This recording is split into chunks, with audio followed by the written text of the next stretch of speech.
kings, no crowns. We the people won't back down, no kings, no crowns. We the people won't back down, no kings, no crowns. We the people won't back down, no kings, no crowns.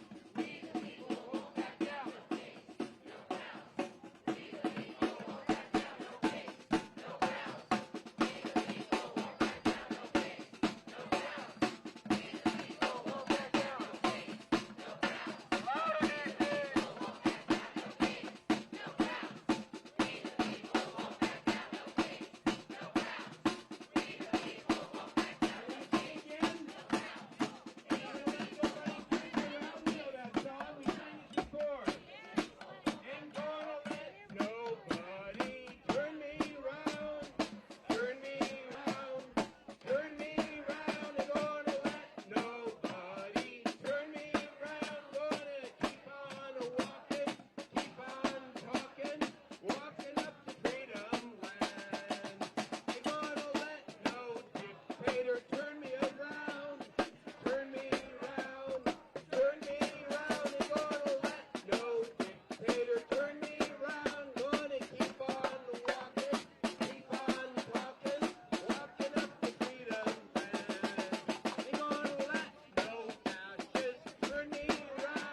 Comes and we will shout.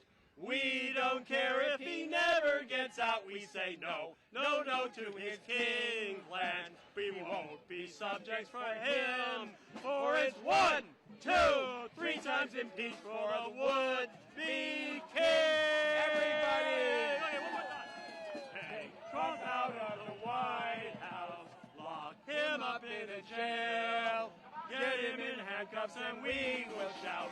We don't care if he ever gets out. We say no, no, no to his kingland. We won't be subjects for him. For it's 1, 2, 3 times impeached for the would.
ISIS off our streets! No peace!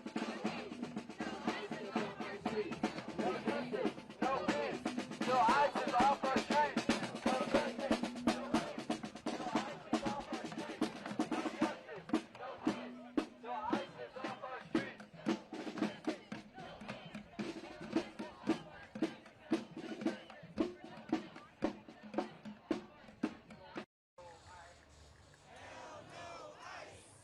Hell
right here. Great, thank you. Appreciate it. Thank you very much.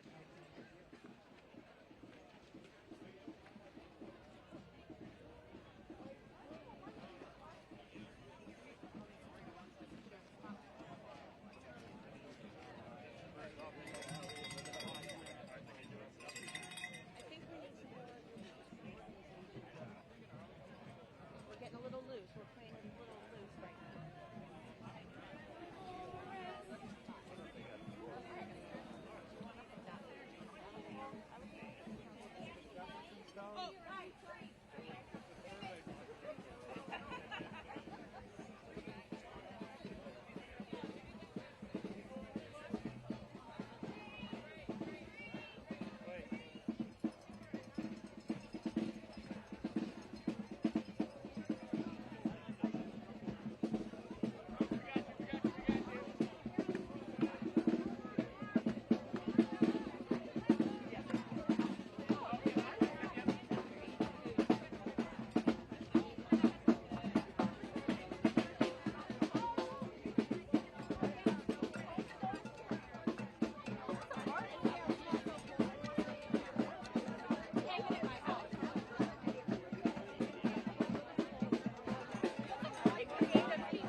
What democracy looks like. This is what democracy looks like. This is what democracy looks like. I feel like I'm on the coast. Democracy looks like. Oh, we feel like a bag of Galveston.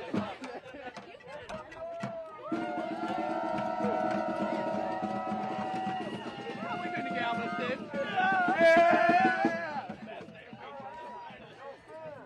Immigrants are welcome here.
If you can hear me, clap once.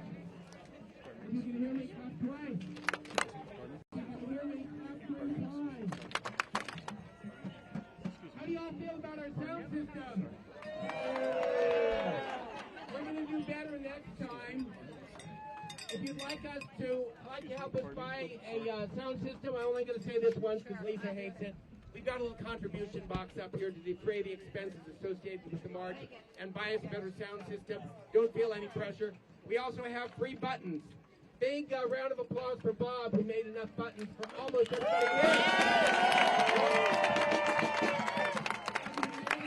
Incredible logistics of the march and all the banners and the signs. Bob, thank you so much.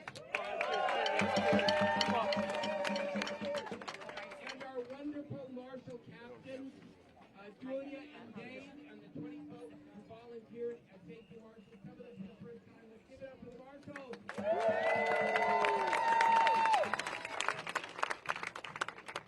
And the drummers, thank you. I've been reminded about the bucket drummers. We love our bucket drummers.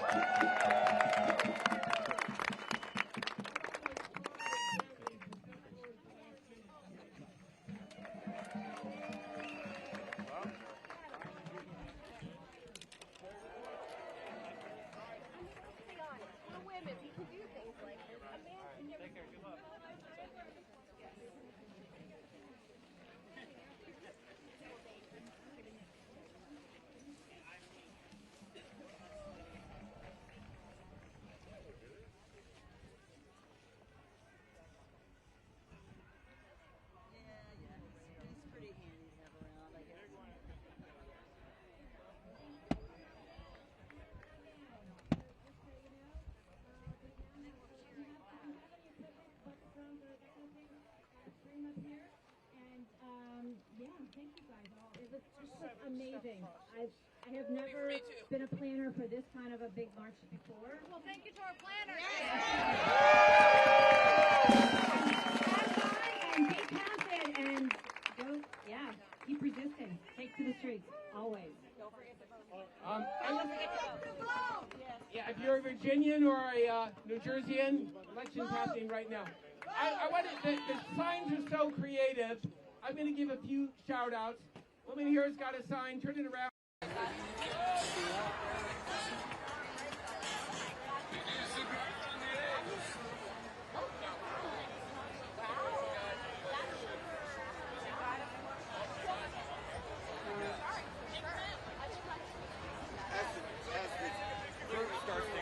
Try to stay to the outside as much as you can.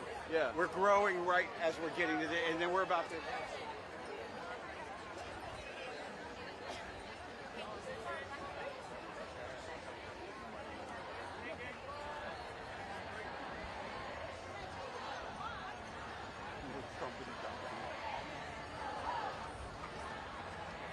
To be part of the team that designs and paints banners. Put your hand up. Anybody think that? We need banner painters. We need more people like Marcos and Sal who designed and organized the banner painting. Who here thought, maybe I could be a marshal? We're going to be twice as many people next time. We're going to need more marshals. Who here is willing to think about being a marshal? Okay, I'll the future marshal. Lisa. Hey, so some of the photographers would like us to turn around so that they can get a shot looking at the Washington Monument. So if everybody can turn their signs around, that would be awesome. People with your back against the monument. They're going to take a shot back there.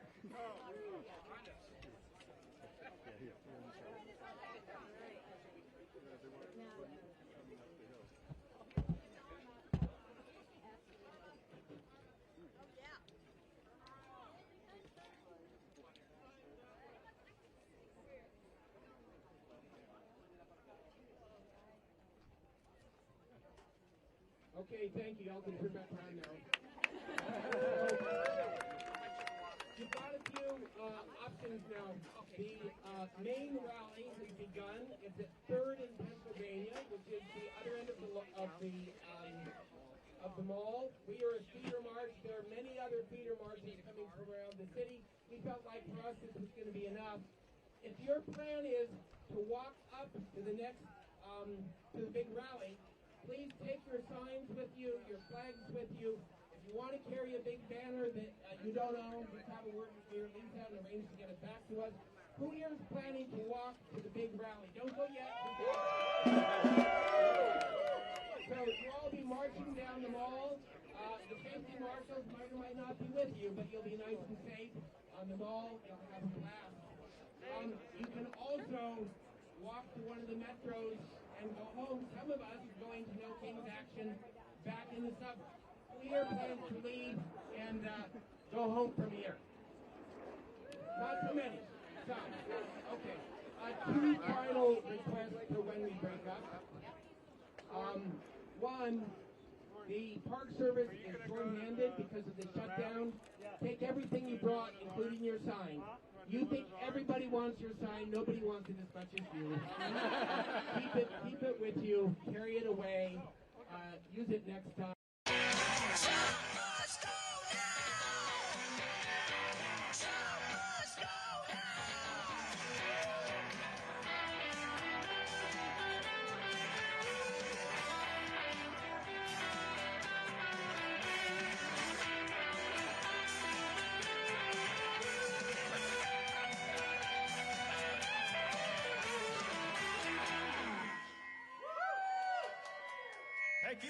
Thank you all. Let's hear it one more time. Trump must go now.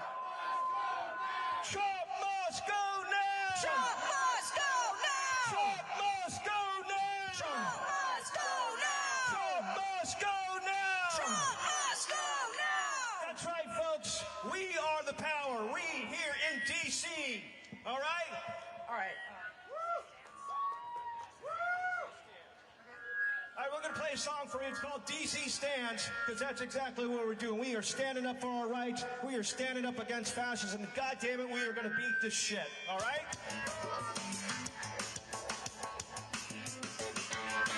DC stands, we fight the power. Truth and justice this hour. Justice reach from street to street. With every step we won't retreat. Hey, ho, ho. Fascist rule has gotta go. Fascist rule has gotta go. Rise up, hold the line. Rise up, hold the line. DC stands, we all unite.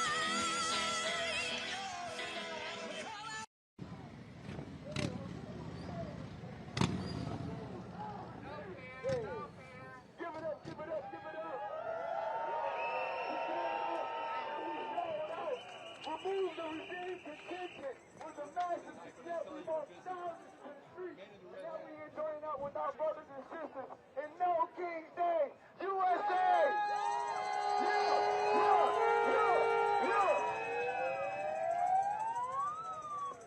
I said no king! Hey! Hey! Remove the regime! Say remove the regime! I said no king! Say no king! Remove the regime! Say remove the regime! Up with liberation! Up with liberation! Down with occupation! Down with occupation! Up with liberation! Up with liberation! Down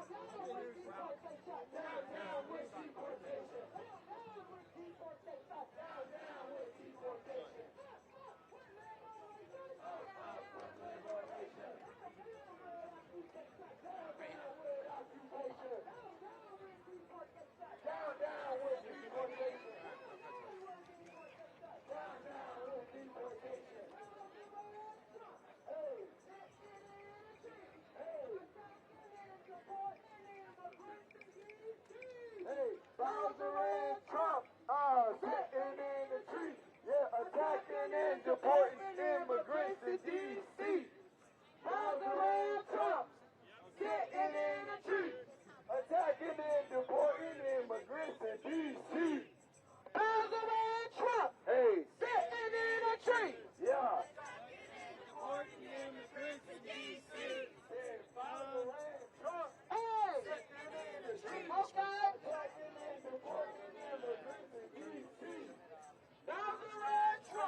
When I say stand up, you say fight back. Stand up. Fight back. Stand up. Fight back. When I say decat, you say fight back. Decat. Fight back. Decat. Fight back. When I say fight back, you say fight back. Fight back. Fight back. Fight back. Fight back. Fight back. Fight back. Fight back. Fight back. Fight back. Fight back. Fight back. Fight back. Fight back. Fight back. Fight back. Fight back. Fight back. Fight back. Stand up. Fight back. Fight back. Fight back. Decat. Fight back. Decat. Fight back. Stand up. Fight back. Stand up. Fight back. Stand up. Fight back. Decat. Fight back. Fight back. Fight back. Fight back. Fight back. Fight back. Fight back. Fight back. Fight back.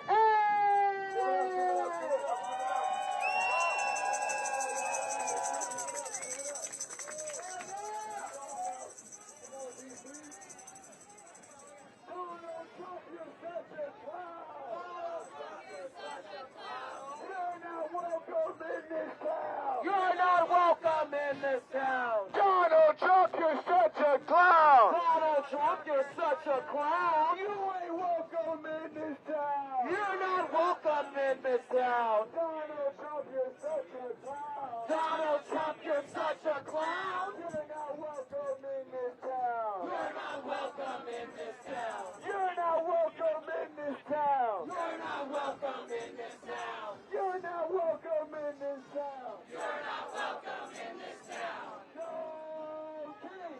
No king. Remove the regime. Remove the regime. There's no king. No king. Remove the regime. Remove the regime. Remove the regime. Remove the regime. Donald Trump is his name.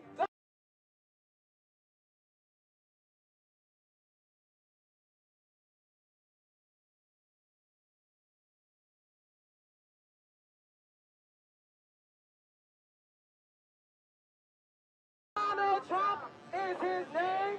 Supporting families is his game. Supporting families is his game. Donald Trump is his name. Donald Trump is his name. Jailing babies is his game. Jailing babies is his game. Donald Trump is his name. Donald Trump is his name. Killing babies is his game. Killing babies is his game. The working class is our name. The working class is our name. Protecting families is our game. Protecting families is our game. The working class is our name. The working class is our name. Fighting fascism is our game. Fighting fascism is our game. The working class is our name. The working class is our name. Defeating racism is our game. Defeating racism is our game. Defeating racism is our game. Defeating racism is our game. Feeding families is our game. Feeding families is our game. Universal health care is our game. Universal health care is our game.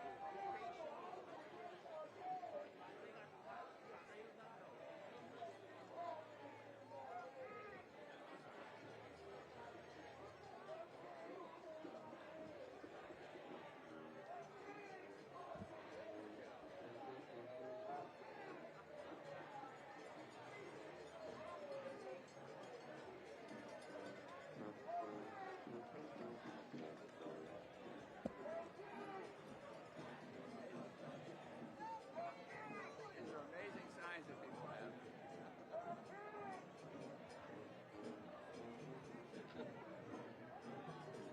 My costume's been around since the War of 1812. Former U.S. history teacher defending the Constitution.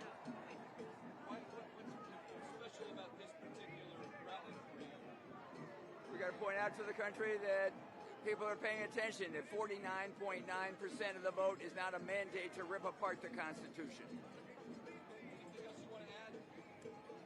How about saving the civil service?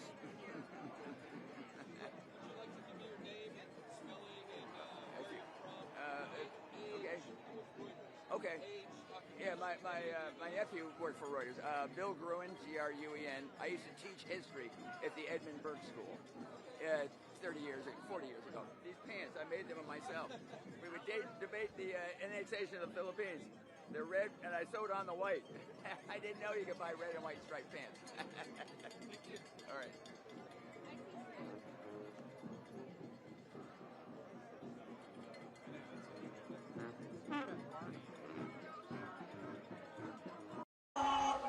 Trump regime. The fall of the Trump regime. The fall of the Trump regime. Here in this region, trading and living in peace with one another until people wearing collars like me decided to displace them. And so we gather to remember that the land that we stand on is sacred land. And we acknowledge those who have come before us. We acknowledge the descendants of formerly indentured servants, then becoming slaves who traded with those indigenous Americans on this land. And so you are standing on holy ground. Amen.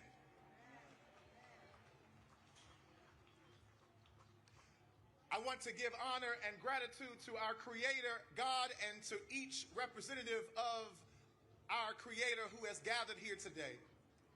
I especially want to thank the representation of DC clergy who stand behind me and stand with me on this stage today. Showing you, come on and give them some love.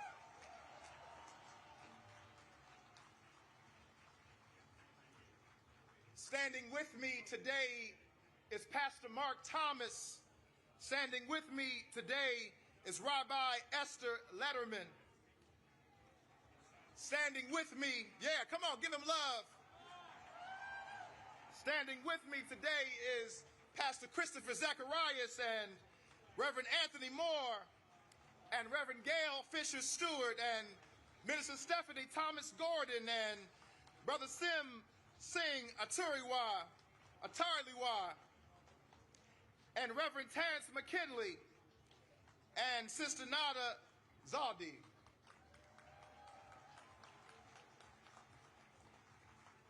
If I butchered anybody's name, as we say in our tradition, please charge it to my head and not to my heart.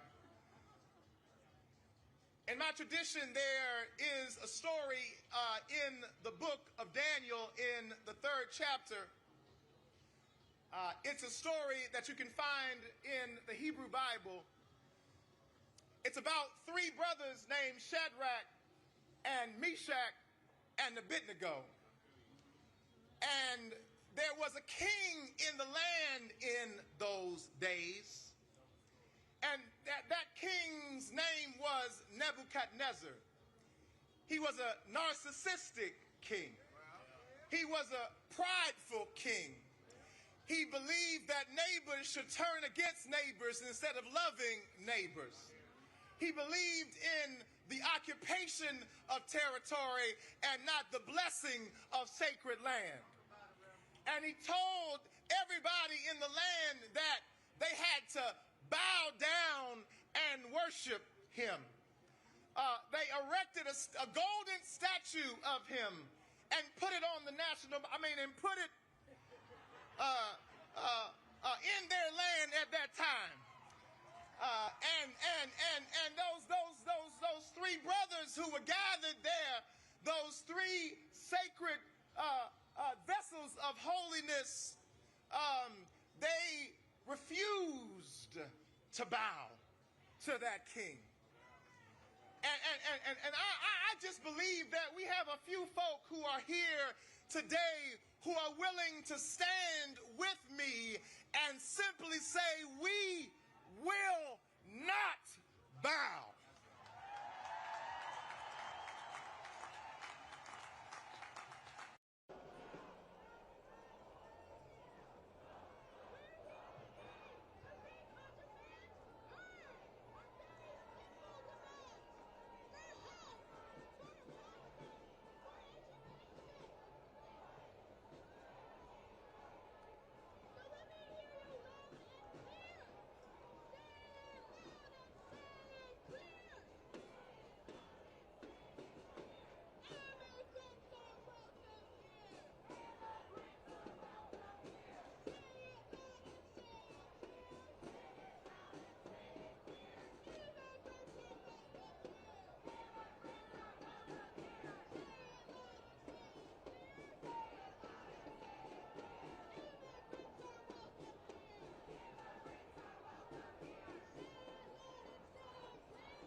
am everything Donald Trump loves.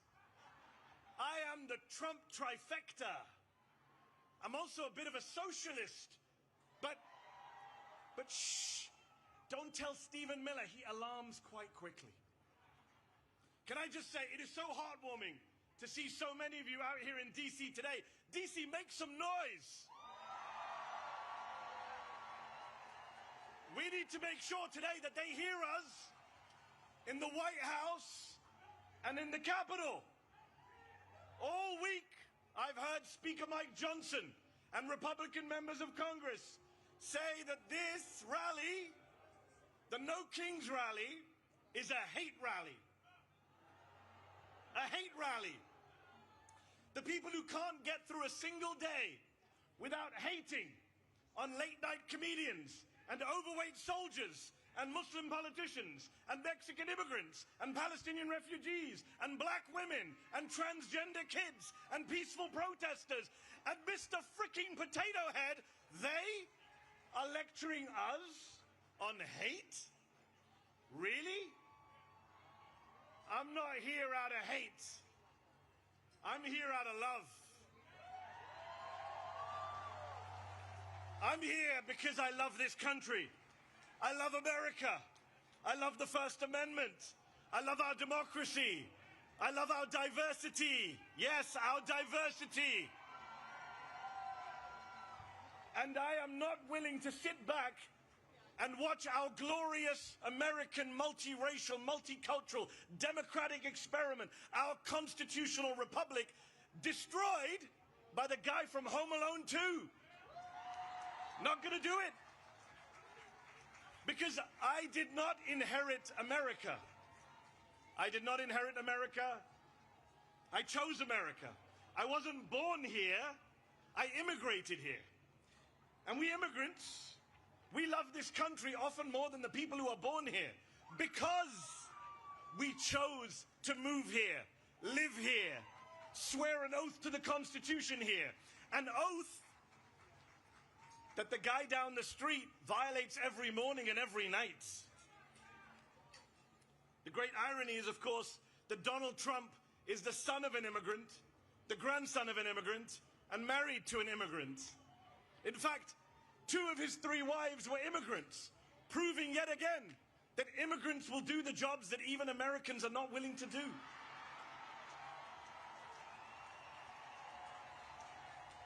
I immigrated here from the United Kingdom. You want to talk about no kings? The UK still has a king, King Charles III, but even he has less gold in his palace than Donald Trump has in the Oval Office right now. Even King Charles has more respect for democratic norms and traditions than the whiny authoritarian man-child trying to send troops into as many blue cities as he can. This is a president who says he wants to be a dictator, but only for a day.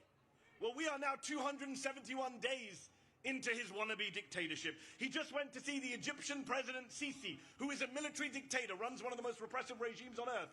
And he went there and he said, I want to praise your fantastic leadership and your low crime rates. This is who he loves. This is the autocratic leader he aspires to be. And of course, he was in Egypt hailing his Gaza peace plan, which is a ceasefire, yes, but not a peace plan.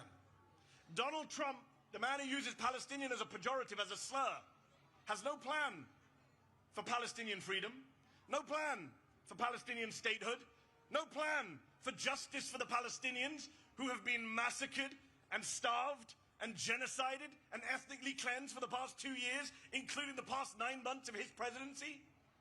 Meanwhile, Israel for the past week has violated the ceasefire again and again, killing Palestinians with impunity. Yesterday they killed 7 Palestinian children during a ceasefire.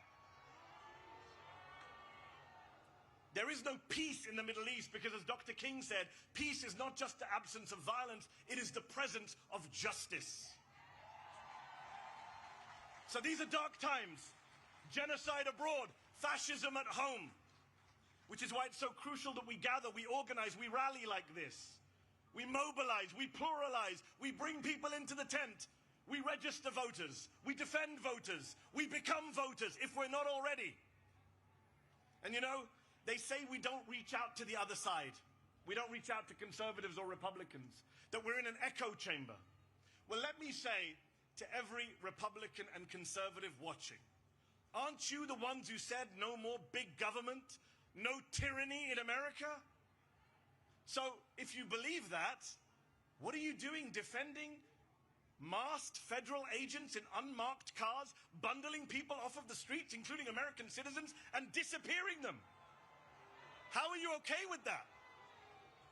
And if you're not okay with it, then come over to our side. The side of the Democrats. The small d Democrats, not the big D Democrats, not the Democratic Party. Those of us who are from all parties and none. But those of us who care about saving America so that we can get to our 250th birthday and still be free when we reach 250 years. Come over to our side. The side of no crowns, no thrones, no kings. The side of freedom, of liberty, of the Constitution. The First Amendment, the Fourth Amendment, the 14th Amendment, the 22nd Amendment, which says 2 terms means 2 terms. And if you're not worried about Donald Trump trying to stay on for a 3rd term, you should be. He's literally selling merch. So I worry about free and fair elections in 2028. But then I say, why should I worry? I see all of you here today. What is there to worry about? We here today are not spectators. We are citizens. We are not bystanders. We are proud and patriotic Americans. And we Americans, we the people, will not allow our country to be taken over by demagogues and dictators. We will not stand for it. So let me ask you this. I need to hear you. Are you willing? Are you willing? Answer this. Are you willing to sit back and let Trump shred our freedoms? I can't hear you, DC. They need to hear you in the White House. Are you willing to let Trump shred our freedoms? Are you willing to sit back and bend the knee to fascists and white supremacists? Are you willing to be the Americans on whose watch democracy died? Good, because people power is our last line of defense. Remember this, Donald Trump has never, ever, not in 3 elections, won a majority of the vote. Never. And I'll say this to you. I'll say this to you. Here's the math that they are scared of. There are more of us than there are of them. We are the majority. Say it with me. We are the majority. They're not loud enough today, DC. Come on. Louder. We are the majority. Yes, we are. And we have no intention of losing our country, our democracy, our freedoms to that twice impeached convicted criminal and his gang of grifters. No way. We will out-organize them. We will outvote them. We will outlast them. Because when I see you all out here today, when I see you all out here today in your thousands, in millions across the country, I have hope. I have faith that America can defeat this fascist threat, this authoritarian mania, this MAGA cult, and save our freedoms. And I also have faith and hope that one day soon, the Palestinians will be free. Thank you very much for your time. God bless you all. Ladies and gentlemen. And hope that one day soon, the Palestinians will be free. Thank you.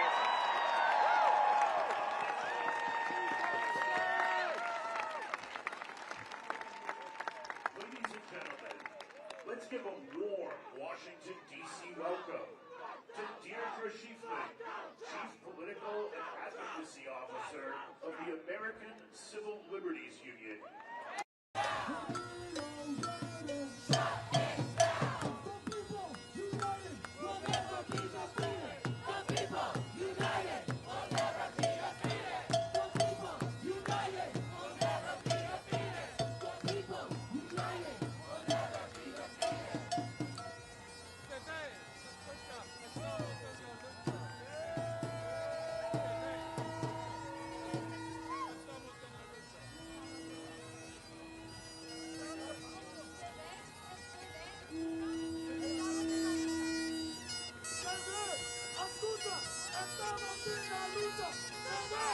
escucha. Estamos en la lucha. Se ven, escucha. Estamos en la lucha. Se ven, escucha. Estamos en la lucha. Se ven, escucha. Estamos en la lucha. Se ven, escucha. Estamos en la lucha. Se ven, escucha. Estamos en la lucha. Se ven, escucha. Estamos en la lucha. Se ven, escucha. Estamos en la lucha. Se ven, escucha. Estamos en la lucha. When NYC is under attack, what do we do? Stand up like that. When NYC is under attack, what do we do? Stand up like that. When NYC is under attack, what do we do? Stand up like that. What do we do? Stand up like that. What do we do? Stand up like that. When NYC is under attack, what do we do? Stand up like that.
I want to thank all the organizers with 5051. I want to thank Political Revolution, who's a national partner. But I want to thank our children. I want to thank our teachers. I want to thank your hearts for doing this and being out here in the street when they tried to make you afraid.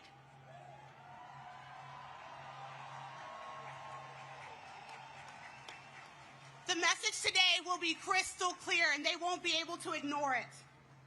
There will be no kings in America. Not today, not tomorrow, not ever. Thank you.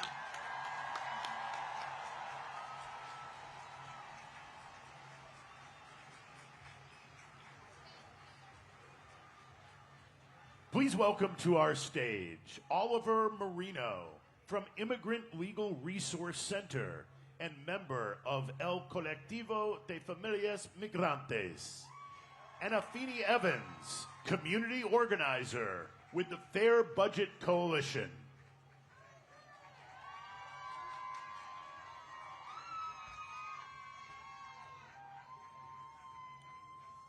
Thank you. Good morning.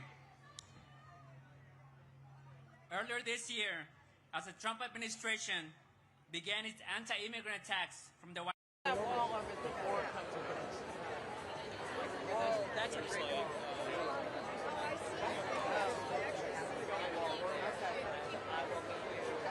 I think I see 50. Walk to the rainbow. Rainbow with the skull.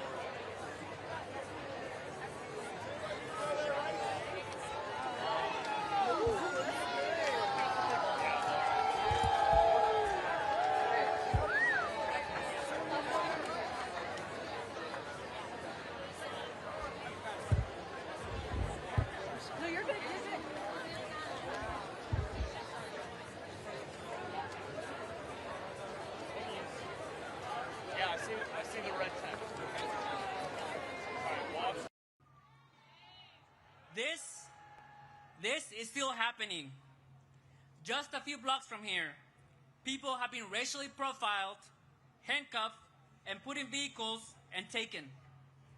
Sometimes they're transferred to detention centers hundreds of miles away in states like Louisiana, Alabama, and Georgia, away from family and away from legal counsel.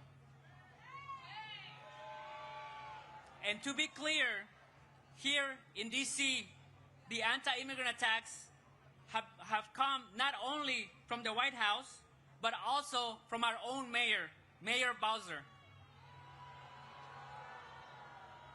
Mayor Bowser tried to repeal D.C.'s Sanctuary Values Act, a local law that limits collaboration between MPD, the local police, and ICE. But while politicians have failed us, it's been D.C. residents that have stepped up. We have seen our people go out and film ISIS abuses in the streets, share Know Your Rights information, provide mutual support to families of people detained, and organize to protect their immigrant neighbors. This is the moment to show solidarity, to reject attempts to dehumanize and criminalize our immigrant community, to hold our elected officials accountable, and to force them to stand up to an authoritarian administration that does not care about due process and people's constitutional rights. In order for the Trump administration to carry out its plans, it needs compliance from the public and from local governments.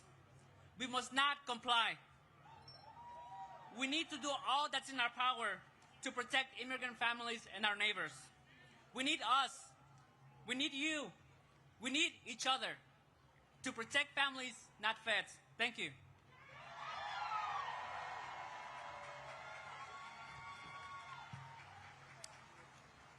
Peace, y'all. My name is Afeni, and I'm a community organizer with the Fair Budget Coalition here in D.C. And this is my appeal. In 1792, when the French monarchy was abolished, the people established a new republic. When that one didn't quite work out, it was a military dictatorship. Yikes. It was abolished in 1848, and a second republic was established. But that one didn't quite fit. So their third republic was erected in 1870. That republic didn't smell right, though. So they tried a fourth republic in 1946. And the republic that we are witnessing right now in France was established in 1958. My fellow Americans, I am here to tell you that the social contract in this country has been broken. Decades of movement work, progress, and struggle have been wiped out by Christian nationalists who seek dominion over every aspect of our lives. Long before ICE started terrorizing our streets, the police were gunning down black people in their homes, their cars, and in the streets in front of their communities. The construction of cop cities and the strengthening police state have threatened our urban centers for years. This current escalation in state violence is nothing more than an extension that the violence that marginalized communities have been bearing the brunt of. This republic was sold as our American dream. Home of the free, land of the brave. Yet, it has produced the outcome that we are currently experiencing. A system that edifies oligarchs and creates false monarchs. The society that we live in is what got us here. It is what brought us to this fever pitch, but we do not have to stay here. Now, more than ever, we need to reimagine a society that holds all of our humanity to the highest priority. We need a humane economy. We need well-funded public education. We need affordable housing and health care that does not bankrupt families that are just trying to get by. We need strategic youth investment in music, arts, and recreation. Our children need access to full, clean water and fresh food. In this moment, we need community. We need compassion. We need love and radical imagination. And most importantly, we need each other. Because the social contract has been broken, but we, the people, must revive it.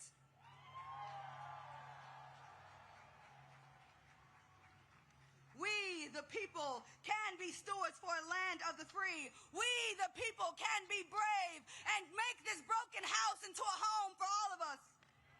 Because we are the source of power in this country. Our labor, our taxes, and our faith keep this system going. So we must have the revolutionary hope that collectively we, the powerful people, have the capacity to create something better. I'm here to tell you that we must be audacious in our pursuit of fulfilling that generational mandate. Because with public sentiment, nothing can fail. And without it, this system cannot succeed.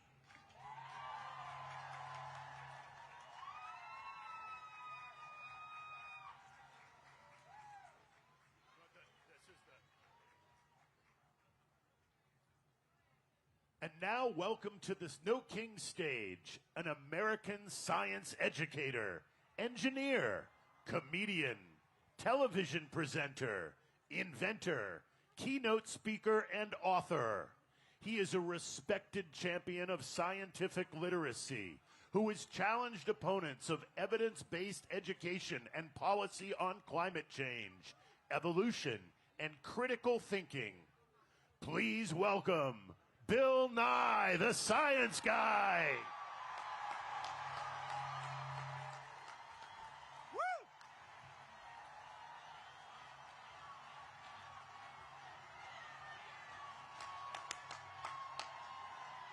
We love that song, Hello, D.C.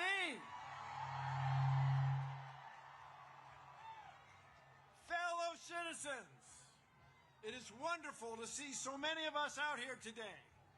We are here for the same reason our ancestors gathered here, in 1776. We want our government to run without a king. Our government is based on ideas embodied in the Constitution. Among other remarkable features, it guarantees our freedom to speak, as we're doing here today.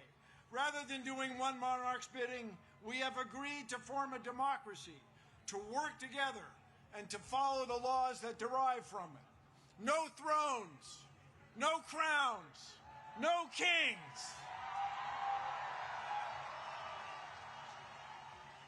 As many of you know, I am a native Washingtonian. I grew up here within the city boundaries. And when you grow up here, the affairs of the federal government are very much a part of your life. I remember well sitting on my father's shoulders and waving to astronauts as we, as a nation, celebrated their accomplishments back in 1964. In 1964, that was the first year my parents could vote for president as citizens of the District of Columbia. We still do not have voting representation in the district. Someday, perhaps.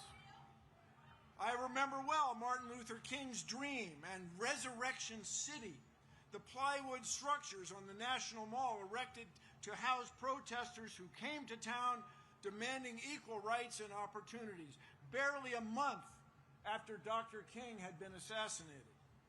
I remember well the Vietnam War. The mall was shoulder to shoulder, much as it is today. Traffic stopped citywide. The protest movement expanded. There were protests around the country, and the war was ended. We are protesting in the same fashion today.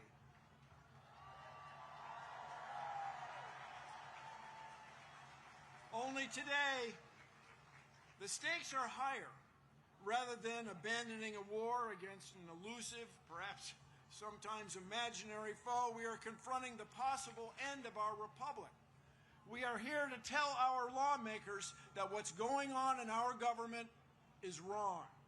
They must stop the abuses of this petulant president and his circle of sycophants.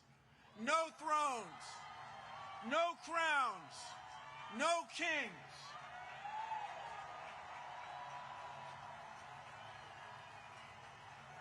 This president and his associates cannot tolerate dissent. To them, our free speech is frightening. They are arresting people and denying due process in courts. They've tried to silence television hosts. They're trying to indict civil servants, prosecutors, judges, even their own cabinet members. But in this land, these sorts of actions are not new. In 1776, our ancestors had had enough. They declared independence from a king by means of a document stored safely right over there on Constitution Avenue in the National Archives. Although it was conceived 249 years ago, the Declaration of Independence describes a train of abuses connected with an absolute authority, a king with absolute power. No thrones, no crowns, no kings. Their king had refused to honor the law. Their king had refused to let lawmakers be elected. The king had made court judges dependent on his will. They cited the king sending, quote, swarms of officers to harass our people. Their language referred to, quote, cruelty and faithlessness scarcely paralleled in the most barbarous of ages. Their king was trying to, quote, render the military independent and superior to civil power. Our founders even censured King George for cutting off trade with all parts of the world. Did these actions sound familiar? 249 years later, no crowns, no thrones, no king. In short, the founders believed their king was, in their words, quote, totally unworthy to be the head of a civilized nation. No thrones, no crowns, no kings. Although the United Nations has been the world's leader, and although the United States has been the world's leader in science for decades, this president and the members of his cabinet even fail to accept scientific facts. Contrary to Article 1, Section 8 of the Constitution, they do not promote the progress of science. They suppress it to the detriment of our health, well-being, and international competitiveness. It is a formula for failure. How did we get here? It hasn't been one instance of abuse of the power of executive order by this president. It hasn't been just one twist in a court ruling. Instead, it has been years in the making. Enabled by this president, a group of Confederates has worked together to undo many of our traditions and understandings of fairness and of citizens' rights. And they've done this through an odd legal tactic to overwhelm our court system with legal game after legal game, trying to hold or impound money secretly in order to let legal deadlines pass, to pretend that people they don't know, who are from different backgrounds, are somehow not quite citizens and not worthy of respect under the law. No thrones, no crowns, no kings. Let us now raise our voices. We are here demanding a return to the rule of law. Let the world know that we will suffer no king. We will put the United States back on a course to lead the world in fair governance. Together, no thrones, no crowns, no kings. Thank you all. Let's change the world.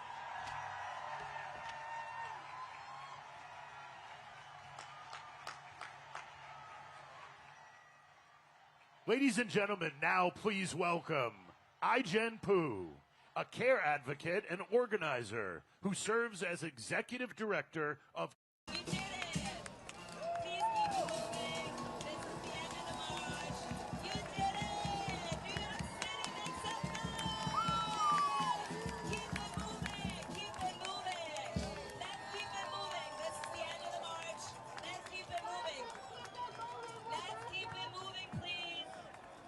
This is the end of the march. Keep it moving. Please disperse to the left or the right. There's people still at 50th Street that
idea has been a constant for 249 years, since the Declaration of Independence, and the notion made famous by the Gettysburg Address of a government by, for, and of the people. Say it again. By, for, and of the people. Now, we know the founders were not perfect, but they had one abiding principle, and that is and was that we as a nation should never, ever again be ruled by a tyrant or a king. That was as true today as it was back then. And that is why millions of people today from all walks of life are turning out at these thousands of events. Republicans, Democrats, independents, black, brown, white, this 68-year-old Jewish baby boomer, Muslim small business owners, Christian Gen Zers. This is, as Ijen said, we are the majority of America. And what do we want? What do we want? We want the promise of America for everyone. We want a voice in our future. We are standing up in peaceful, patriotic protest, just like our founders called out. No thrones, no crowns, no kings. We are standing up because we don't want our streets militarized. We don't want our neighbors disappeared by masked Asians. We don't want our colleges forced to sign loyalty oaths. We don't want, what? We don't want public officials arrested on trumped-up political charges. And, this is a little different, we want our federal government to fix the healthcare crisis that was created by the big ugly bill Republicans passed in July. We want a president who will keep healthcare premiums down, bring down the cost of groceries and housing, strengthen public schools, make college affordable, and embrace workers' rights. Again, what is radical about any of that? Exactly. We want the president to spend his time solving our country's problems, not settling scores with political opponents. We want a future that is based on fairness and justice and the rule of law, not chaos, corruption, or cruelty. So, I'm going to end with a couple of labor slogans here, because, my friends, we are in an existential fight. And right now, we all have to organize and be stronger and bolder, because no one is going to save us but ourselves. So, we got a lot of sayings in labor, but the first one is, when we fight, when we fight, when we fight, and the second is, the people united will never be defeated. The people united will never be defeated. The people united will never be defeated or divided. Either one is fine. So, are we united today? Will we fight for our democracy? Will we fight for the promise of America? This is about loving America, right? So we're sending a clear message to the president. Rather than smearing those calling out problems, solve those problems.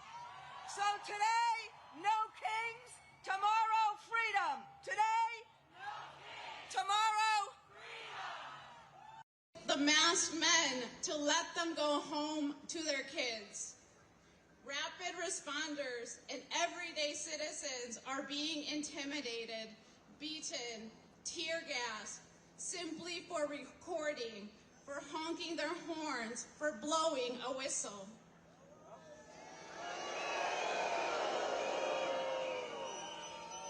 Our families, our dreams, the immigrant spirit to, despite all odds, make a better future for the next generation. It may feel like it is being crushed, but I am a dreamer.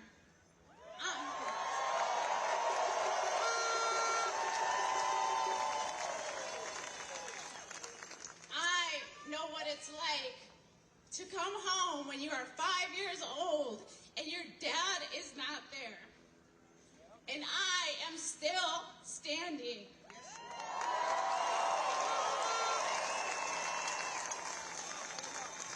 And I am prouder than ever to be an immigrant. And I commit to continue to fight, but I need your help.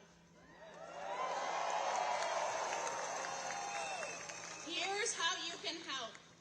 Join a rapid response network. Visit, shop, eat in our towns, in our neighborhoods. Cicero, Hermosa, Belmont Cragen, Little Village, back of the yards.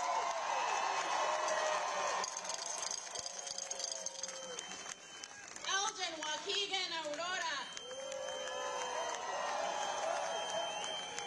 Donate to our organizations. Donate to the Resurrection Project. Donate to ICIRR. Donate to OCAD. Buy your whistle and take it everywhere you go.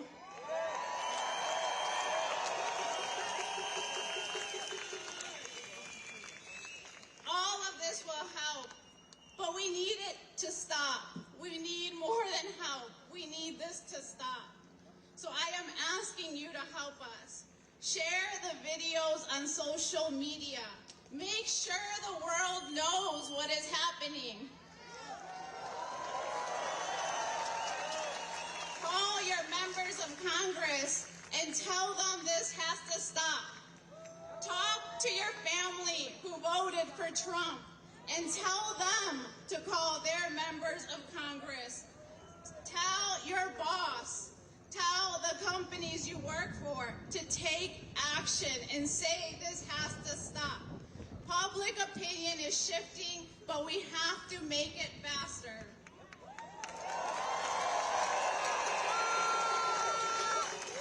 So now, I have a favor to ask. Our people are at home right now, and they are in a lot of pain. So I'm wondering if you will repeat after me and send a message to them. Let's get started. So, dear immigrant. Dear construction worker. Dear tamalera. Dear car wash worker. Dear immigrant mom, dad, grandma, grandpa.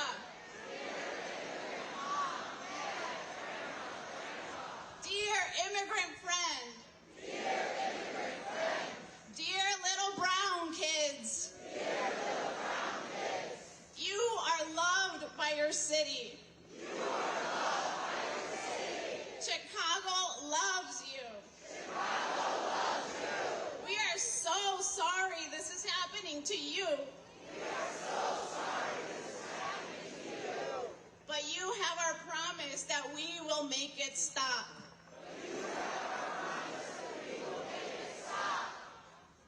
Inmigrantes, Proyecto Resurrección está con ustedes. Lamentamos tanto lo que está pasando, pero saldremos de esto juntos. ¡Que viva los inmigrantes! Thank you.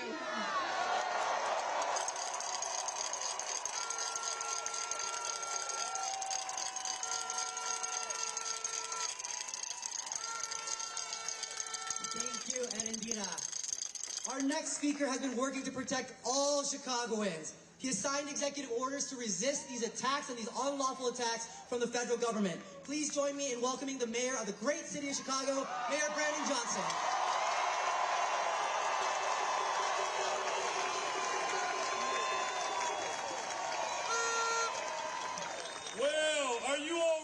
to defend this democracy? Are you ready to fight fascism? Are you prepared to destroy authoritarianism once and for all? Well, let the world hear you. No kings. Now listen, there are those in this country that have decided, after the behest of this president, to declare war on Chicago and American cities across this country. They have clearly decided that they want a rematch of the Civil War. But we are here to stand firm, to stand committed, that we will not bend, we will not bow, we will not cower, we will not submit to the authoritarianism that is coming down.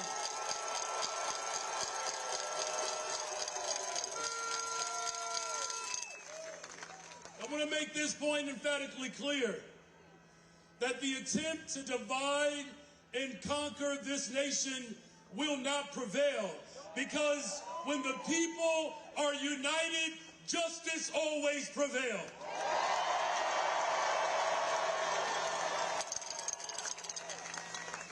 Donald Trump is using ICE as his private, militarized, occupying force. The only other entities that are funded greater than ICE are the United States military and China's military. But we are saying emphatically clear, we do not want troops in our city. We will not allow our cities to be occupied.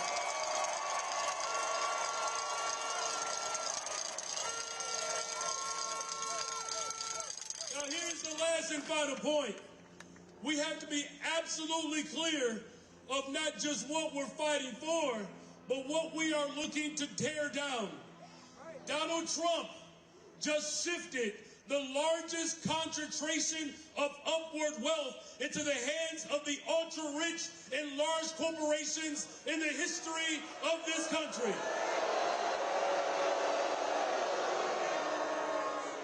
This is a fight for working people across this country and across this globe to stand up to billionaires in the interest of corporations.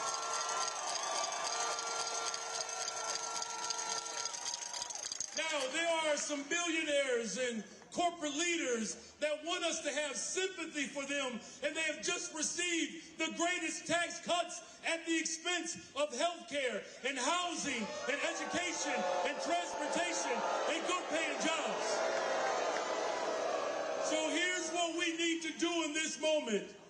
If my ancestors as slaves can lead the greatest general strike in the history of this country, taking it to the ultra-rich and big corporations, we can do the same today. I'm calling on black people, white people, brown people, Asian people, immigrants, gay people from around this country to stand up against tyranny and to send a clear message to the ultra-rich and big corporations.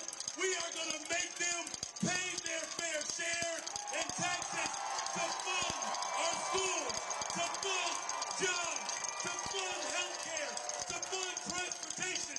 Democracy will live on because of this generation. Are you ready to take it to the courts and to the streets? Cities around the world, we are declared that we will defend our democracy. We will defend our humanity. We will tear down tyranny, and we will do it together. God bless you all. God bless the greatest city in the world, the city of Chicago.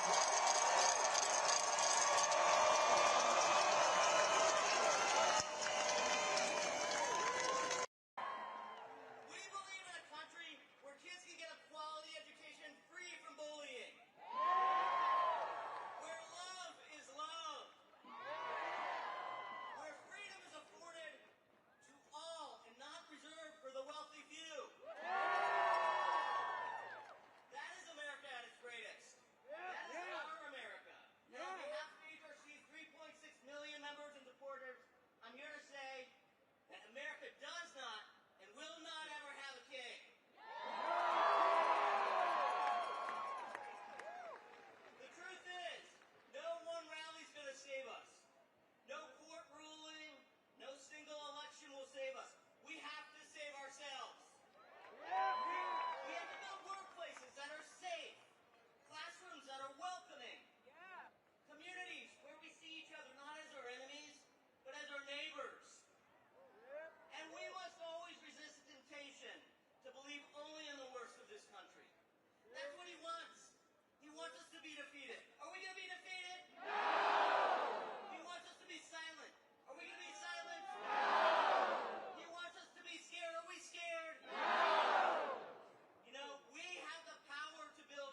certainly part of the human rights campaign.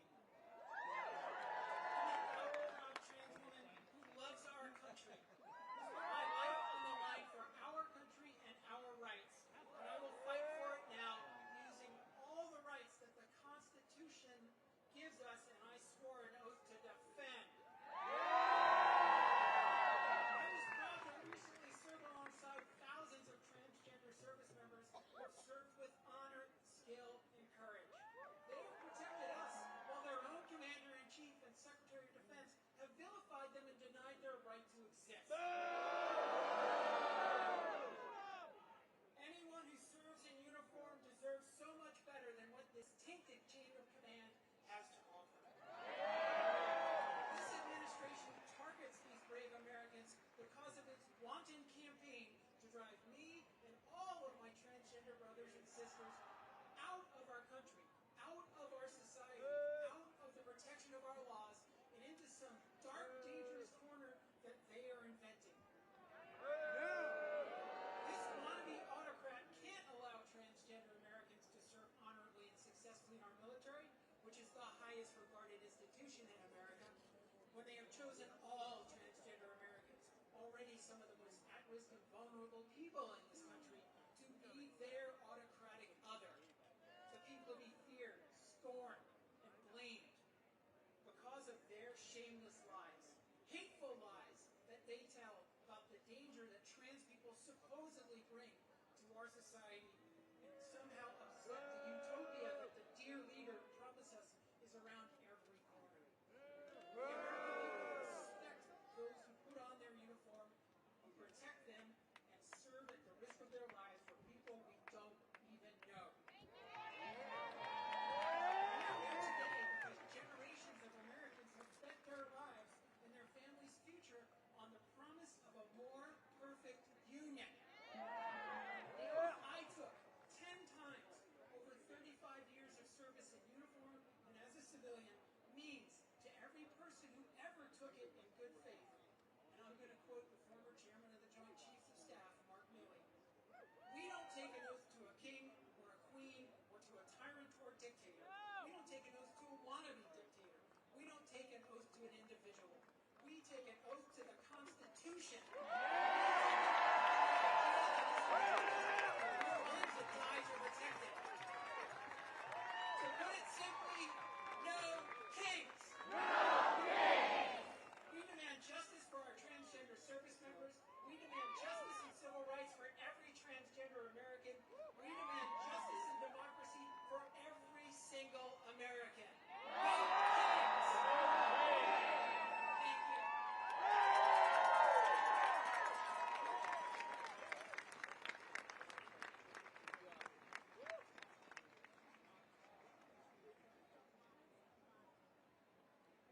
And now, please welcome to the stage, Needy Taylor, Executive Director of Harriet's Wildest Dream, and Kaya Chatterjee, Executive Director of Free DC!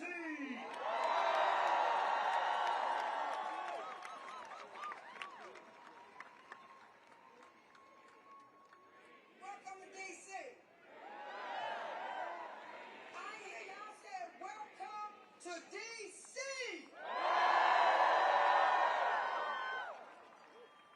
I'm Nene Taylor. I'm the co-founder and executive director of Harriet's Wildest Dreams, named after our ancestor Harriet Tubman.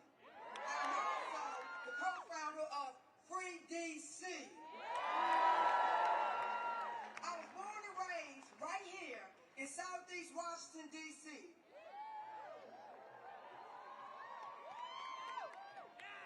As many of you know, we are in a state of grief for the loss of our freedom fighter, Assata Shakur.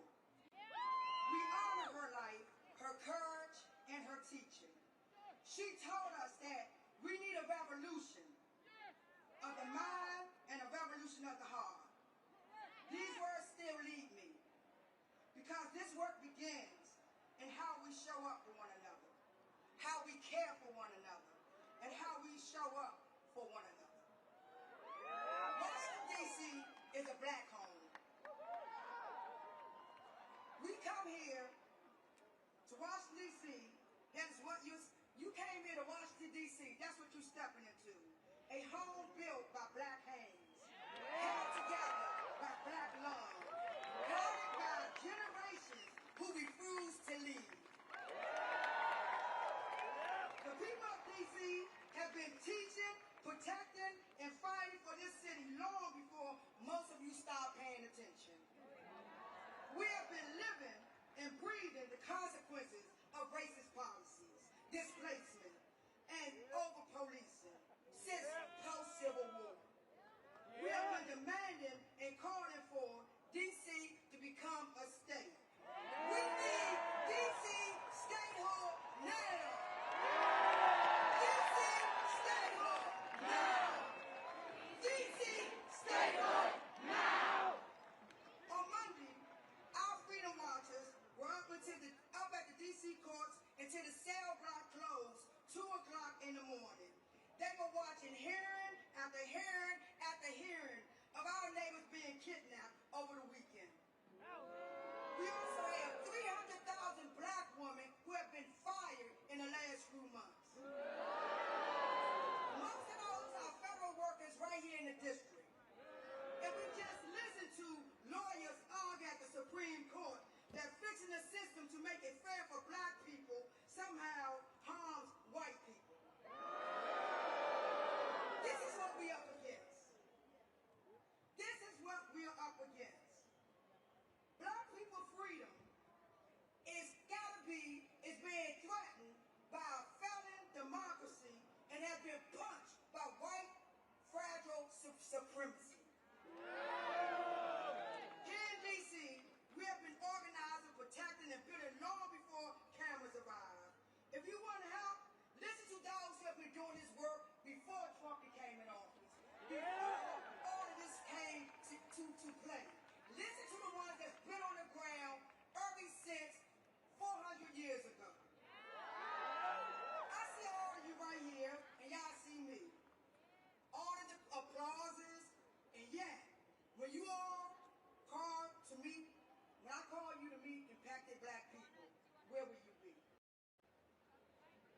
Ask yourself, where will you be? When our movements need funding, where will you be? When you are invited to teach, to share your skills, to support, strategize, and to defend black people in public, where will you be? Solidarity is not about what you do when you are called forward. Community is responsibility, structure, and work. It's both the noun and the verb. It's the people and it's the people in motion. It's how we build safety for each other. It's how we keep us safe. Who keep us safe? We do. Who keep us safe? We do. Black people have been carrying the moral weight of this world for generations. We have stood in the gap for every fight against oppression, from Palestine to right here in D.C. Because we believe everyone deserves to be free. We are not free until all of us are free. A South Dakota taught me once again, weapons of mass destruction and weapons of mass love. She said it's not enough to change the system, we must change ourselves. That kind of change requires that we hold the line for one another. Protest black people in public and in private. I see you. I see your faces, just like you see mine. Will you tomorrow? Where I see you tomorrow? Where I see you next month? When more of our rights are being stripped, and more of our black bodies are put in cages. Don't watch from the shadows. I charge you. I charge you to be on the front lines. I charge you to fight. And we will not end with this, because the day won't end with this stage when the stage come down and the cameras leave and you return home. The fight for our collective liberation is not contained to this presidio of the media attention today. Free the land, to free the people, and free us all, and free D.C. Free D.C. Free D.C. Free D.C. Free D.C.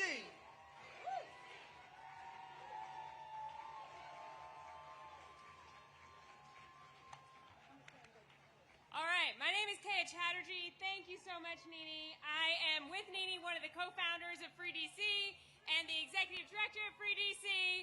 And we are the movement to protect DC home rule and win lasting dignity for the 700,000 people of DC.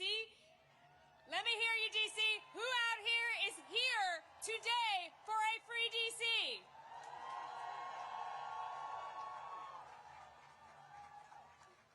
So DC needs to be free because what we are doing here today, right now, would not be possible otherwise. This president wants to silence dissent. He wants to silence protest.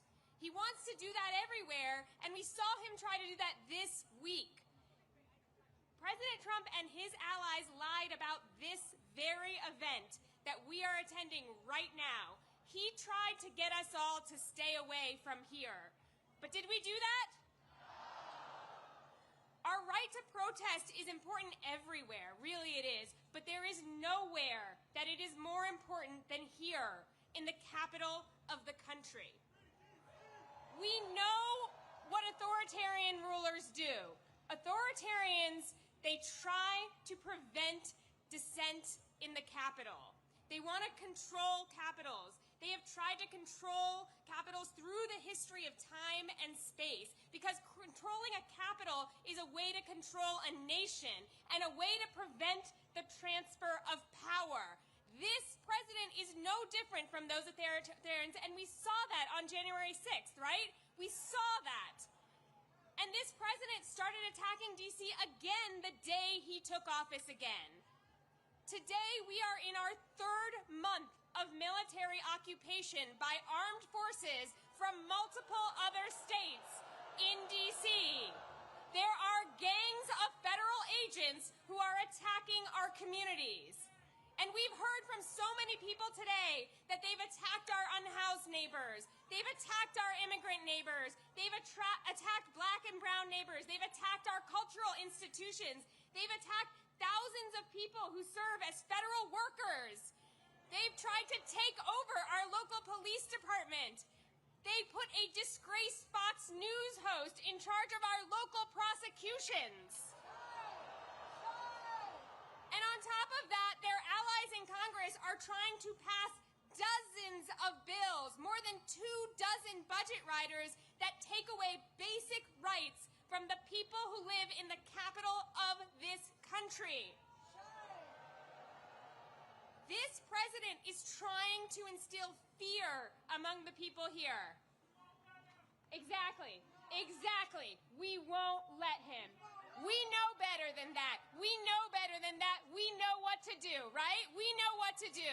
The people of DC are joyful. If you could see what I see right now, you would see an amazing crowd all the way back to the White House full of joy.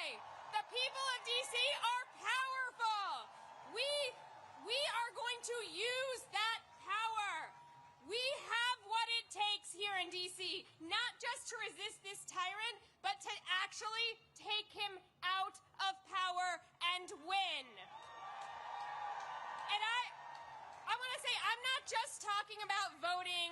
I'm not just talking about attending rallies. I'm talking about organizing now like our lives depend on it.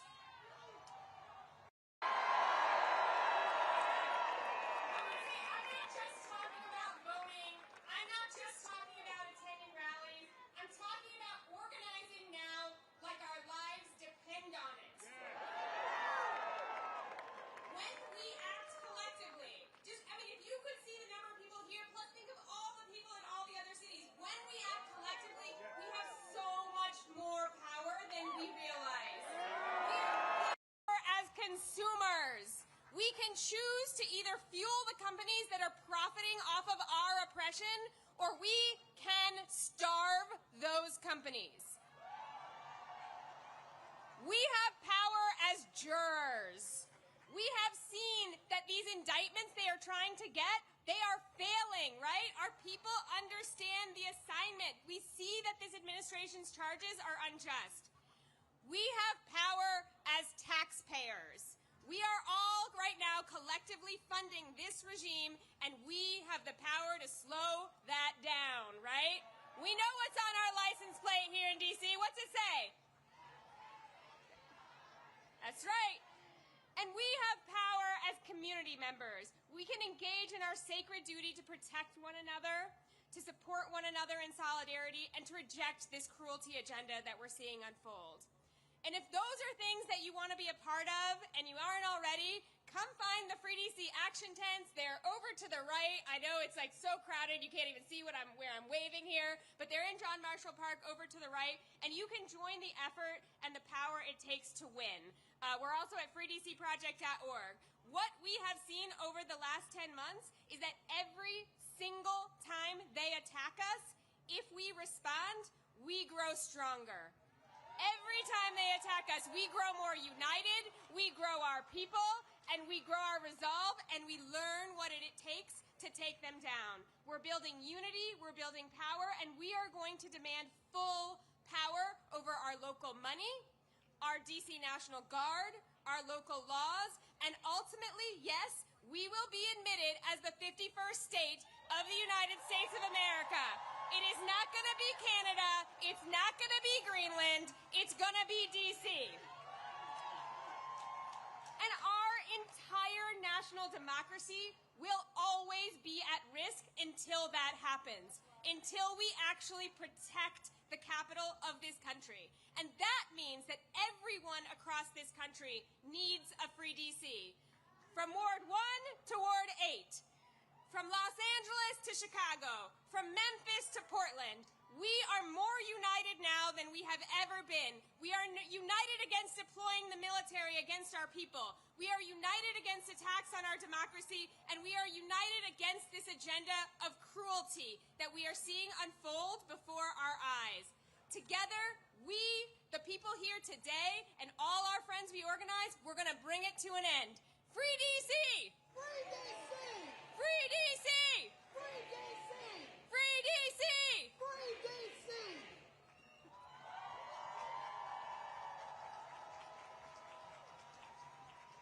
Washington, D.C., please welcome to the stage Leah Greenberg and Ezra Levin, co-founders of Indivisible.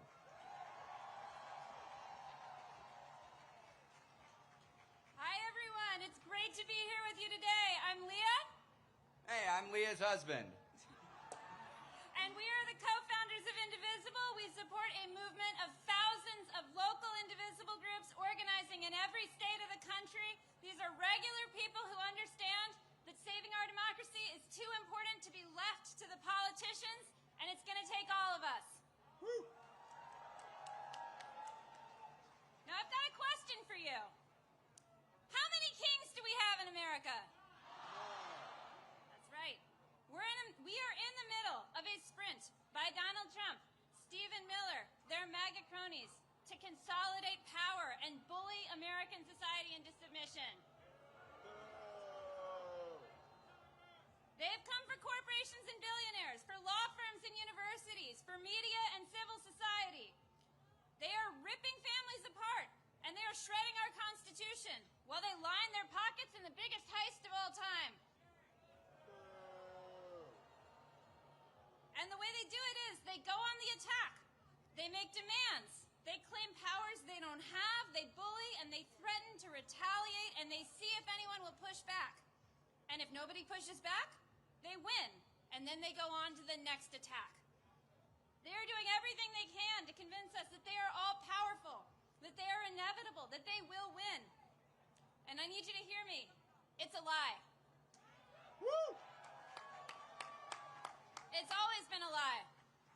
And the greatest danger we face is not Trump. It is how we, as a society, respond to this bullying, to this chilling effect. If we preemptively obey, if we shrink back, if we make ourselves small, if we do what they want in advance. Now we saw them try this play this week. Mike Johnson, Stephen Miller, their cronies on Fox News. They have spent the last week on the attack against no kings, smearing all of us as anti-American. They tried to scare us out of gathering here today. And I've got a question for you. Are we afraid? No! Did they scare us off? No! Are we going to back down now? No! That's right, because what we are doing here today is as American as apple pie. We are standing up for our rights. We are standing up for our neighbors. We are here because we understand.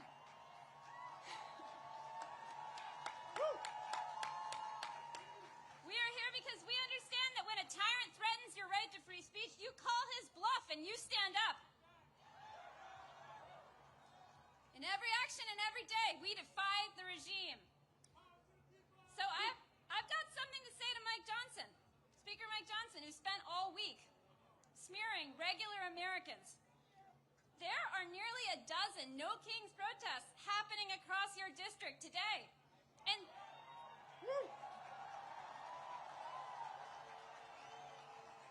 since you've not been doing your job for over a month now, I bet you've got time to stop by. Leah Greenberg, everybody. My God. Look, Leah is my spouse. She's my partner. She's the co-executive director of Indivisible. She's the real strategic brains behind Indivisible. We are indebted to her for her strategic vision. I'm biased, but I think we all agree. Look, I'm just here to tell a story. And I think it's important for us to tell the story of these First Amendment rights that Leah is talking about. And this story I want to tell is about the first No Kings Day. Who here was at the first No Kings Day? Whoa, whoa, whoa, whoa, whoa. No, I don't think y'all were there. This was a quarter of a millennia ago. This was 250 years ago, 1775. They called it the Continental Congress. They didn't have the branding we did. But it was the first No Kings Day protest. What they did, they brought themselves together in opposition to this would-be monarchical ruler who was steamrolling the American public. He was occupying and invading American cities. He was terrorizing American communities. He was picking out his favorites and persecuting his political enemies. He didn't believe in democracy at all. Can you imagine? Can you imagine such a ruler over America? It was bleak. It was bleak. So what did our fellow Americans do? They put together a No Kings rally to give us a constitution. That's what they did. That's our history. Whose history? Whose history? Whose history? Look, this is a big experiment in self-government, a government of, by, and for the people. Nobody here is under the illusion that this was a perfect union.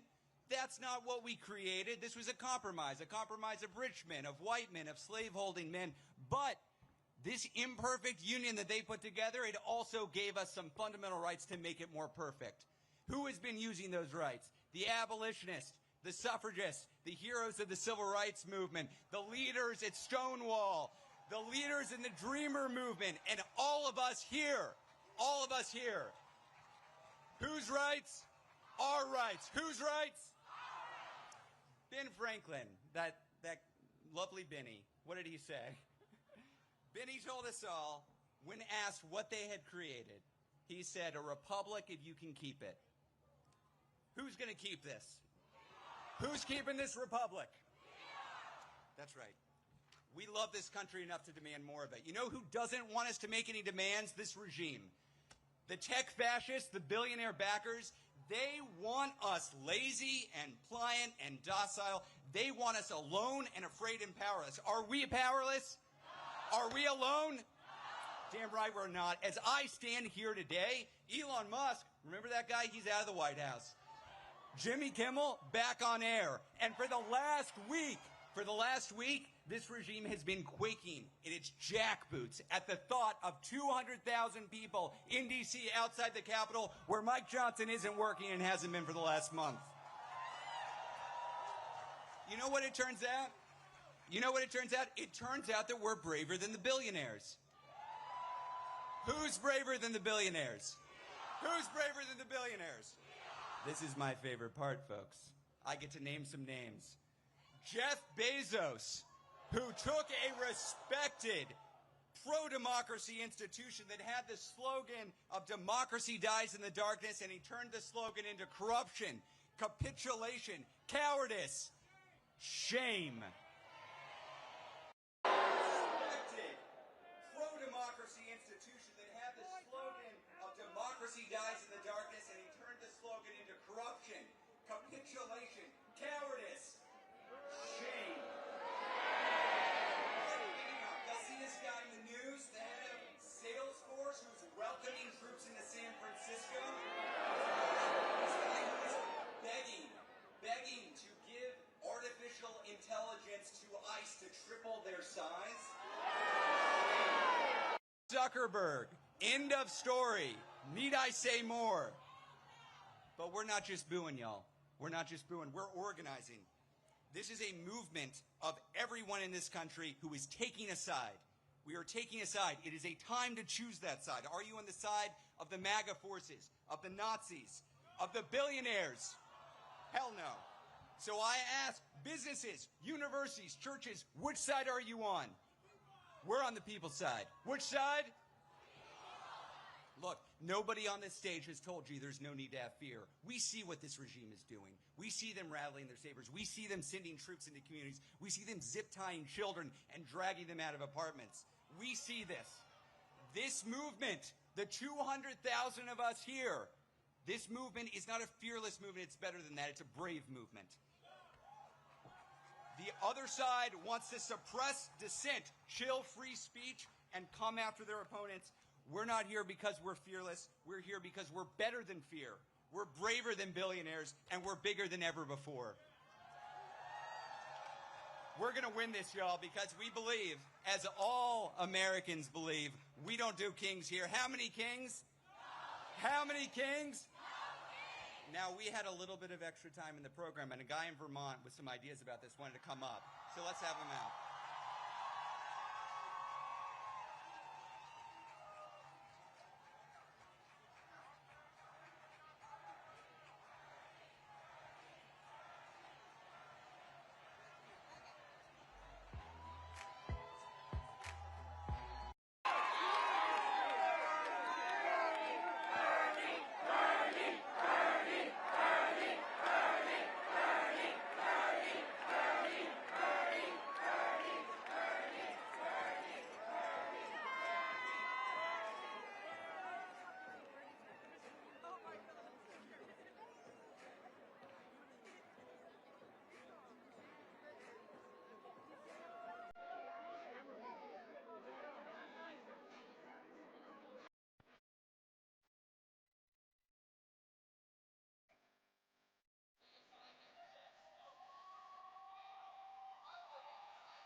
Washington, D.C., are you ready? Here we go. Please welcome the senior senator from the great state of Vermont, the Honorable Bernie Sanders.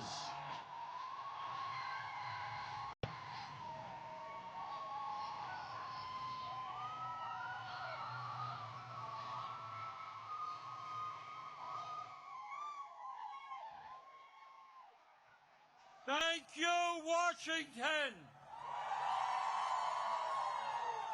Thank you, Indivisible. Thank you to the millions of Americans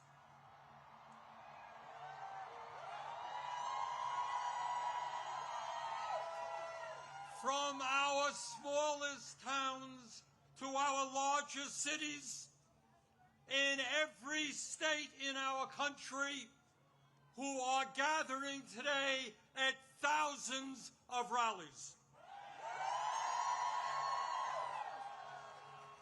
Mike Johnson,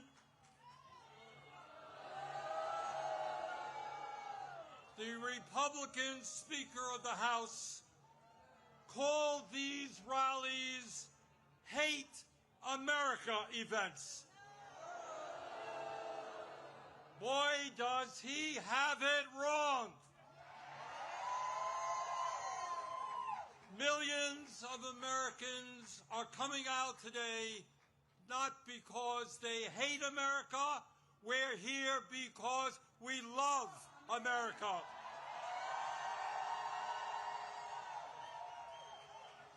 We're here because we're going to do everything we can to honor the sacrifices of millions of men and women who, over the last 250 years, fought and sometimes died to defend our democracy and our freedoms.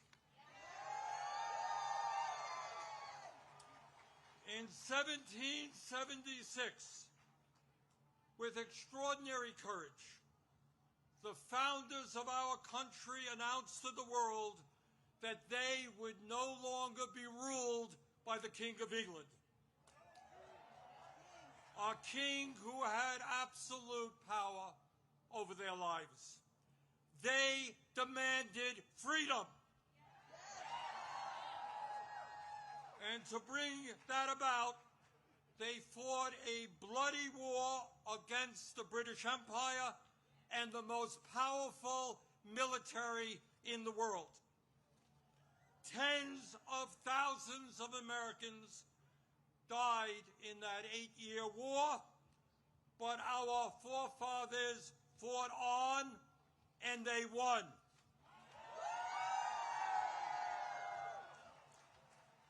And in 1789, after winning that war, they did something extraordinary. They established the first democratic form of government in modern history. They said loudly and boldly to the entire world, no more kings. In America, they said, we the people will rule. And today,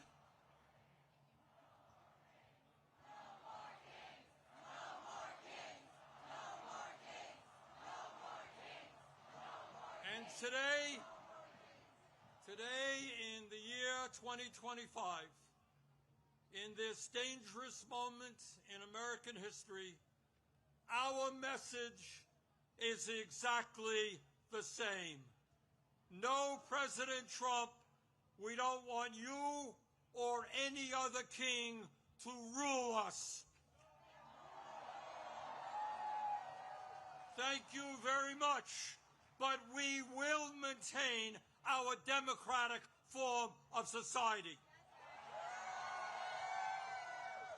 We will not move toward authoritarianism. In America, we, the people, will rule.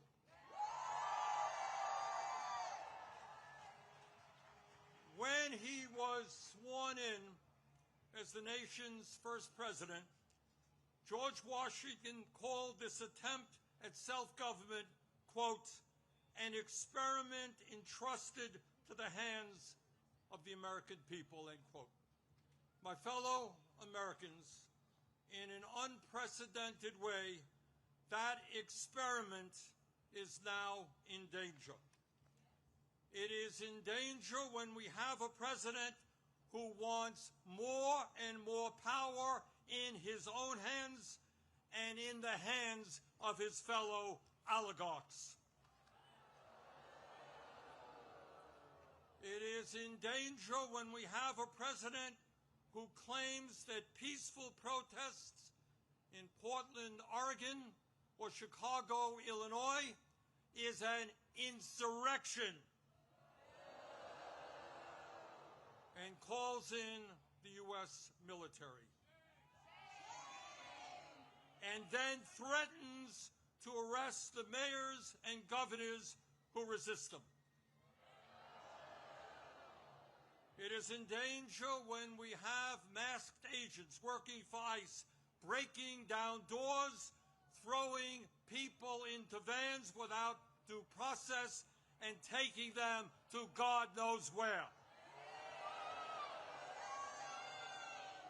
It is in danger when we have a president who sues and intimidates the media, who wants no criticism of him and his policies, and who undermines the First Amendment of our Constitution, the very foundation of American democracy.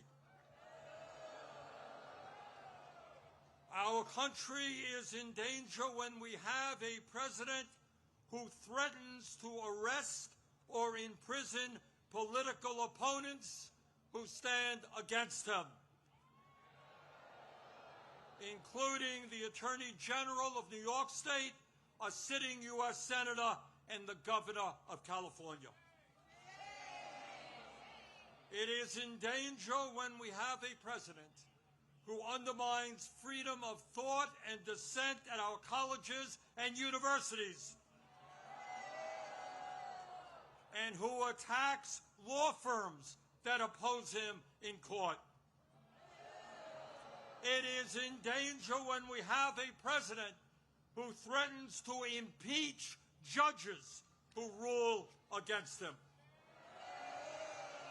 It is in danger when we have a president who ignores Congress, refuses to spend money that Congress appropriates, and takes away money from states who voted against him.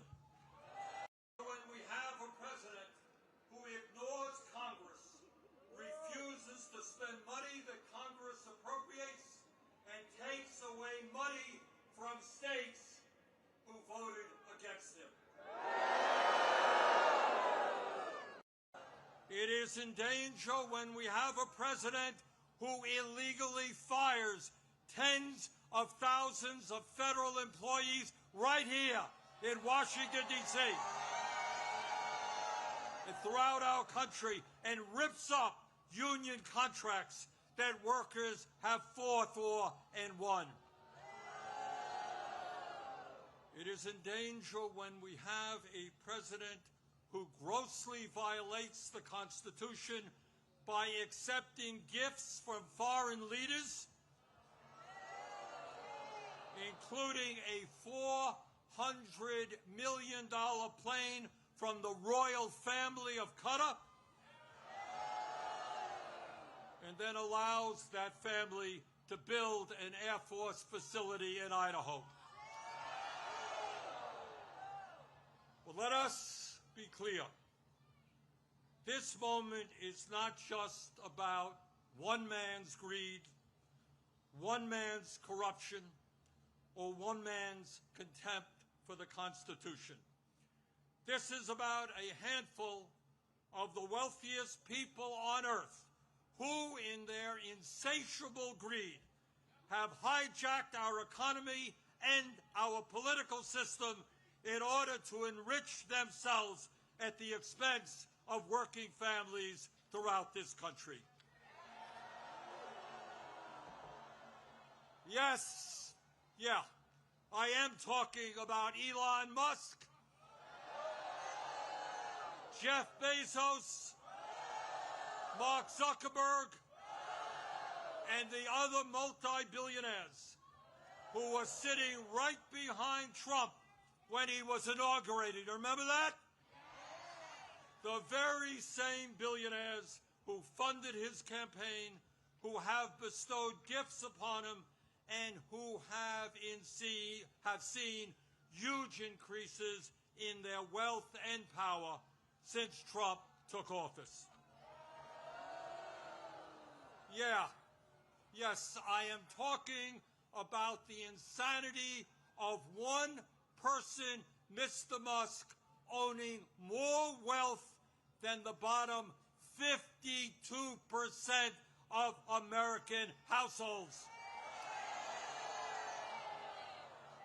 I'm talking about the incredible injustice of the top 1% in America now owning more wealth than the bottom 93%.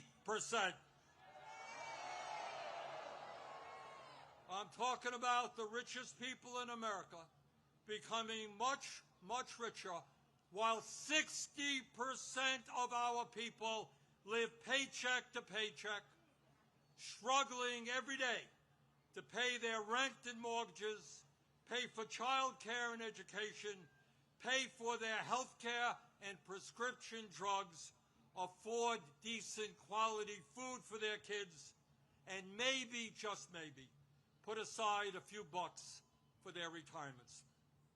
I am talking about our nation, the richest country in the history of the world, having the highest rate of childhood and senior poverty of almost any major country on earth. I am talking about our great nation having 85 million Americans uninsured or underinsured, and 800,000 people who are homeless, including people a few blocks from here. All the while Mr. Musk is on his way to becoming a trillionaire. I am talking about the incredible danger of the richest people in this country pouring hundreds of billions of dollars into artificial intelligence and robotics, which in the next decade will decimate tens of millions of jobs for the American working class. I'm talking about a billionaire class who believe that they have the divine right to rule, and who not only want massive tax breaks for themselves, but who reject any form of accountability or checks on their power. My fellow Americans, we rejected the divine right of kings in the 1770s. We will not accept the divine right of oligarchs today.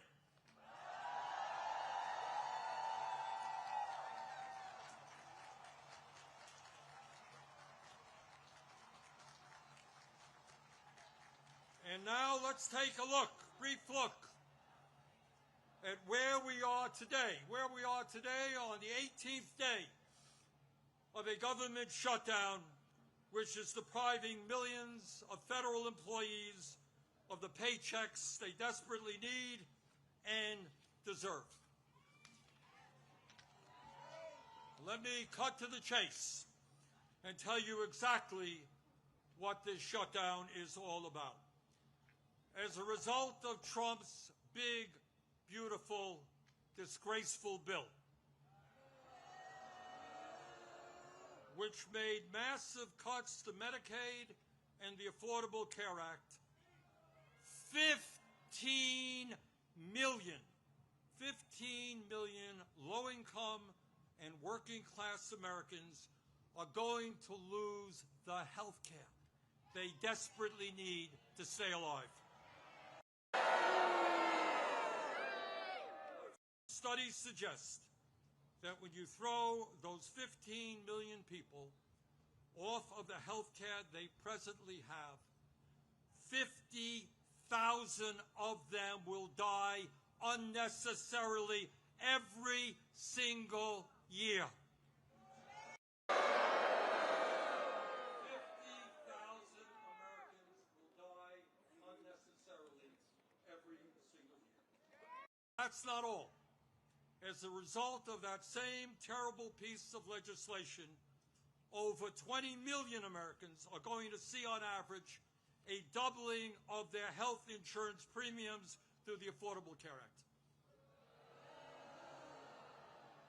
In my state of Vermont just the other day, people received notices from insurance companies that their health care premiums in some cases would triple or quadruple. And that is going on all over the country. At a time when we already pay, by far, the highest prices in the world for health care, millions of Americans are going to see outrageous increases in their health care premiums, which they cannot afford.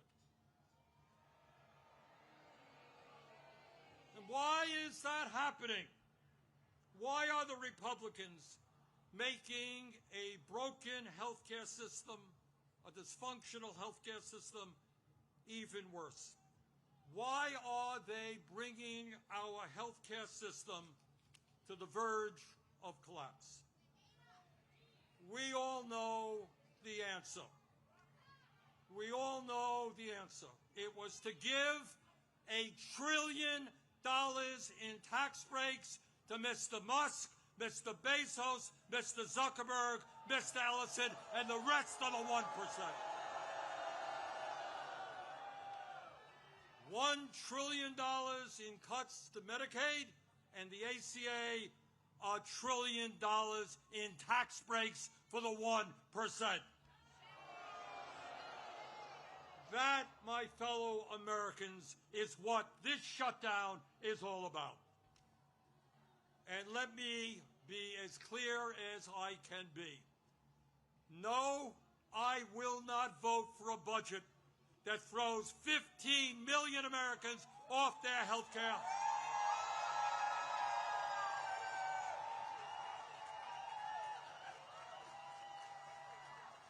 No, I will not vote for a budget that doubles premiums for 20 million Americans. No, I will not vote for a budget that forces nursing homes, rural hospitals, community health centers to lay off staff and close their doors throughout this country. All to give huge tax breaks to the billionaire class. So today, right now, I say to my Republican colleagues, come back from your month-long vacation.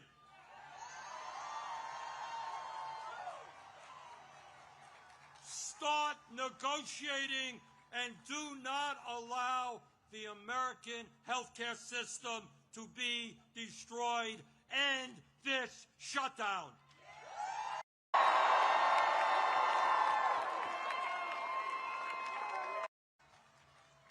My fellow Americans, we are the greatest country in the history of the world. And when we stand together and don't allow demagogues to divide us up, there is nothing that we cannot accomplish.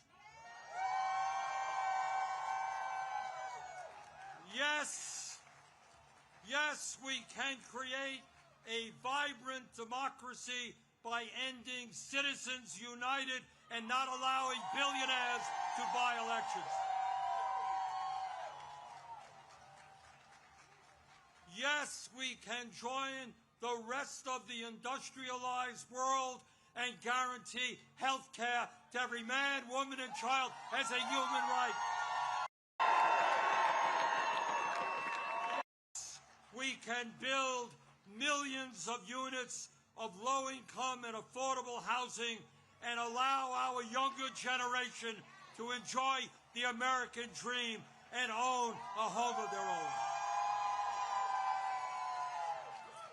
Yes, we can make public colleges and universities tuition-free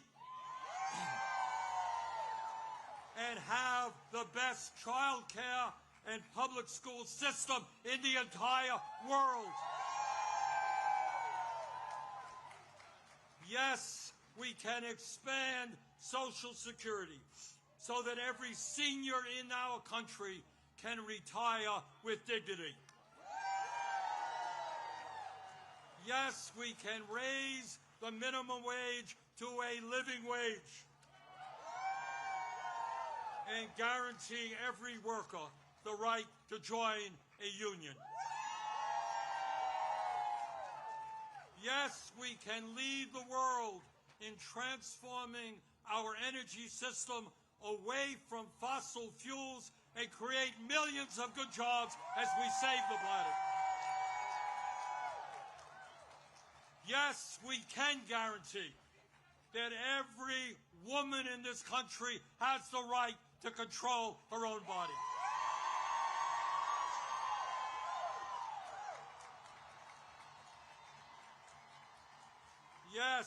Yes, we can have a foreign policy that guarantees that never again will American taxpayer dollars be used to starve children in Gaza or any place else.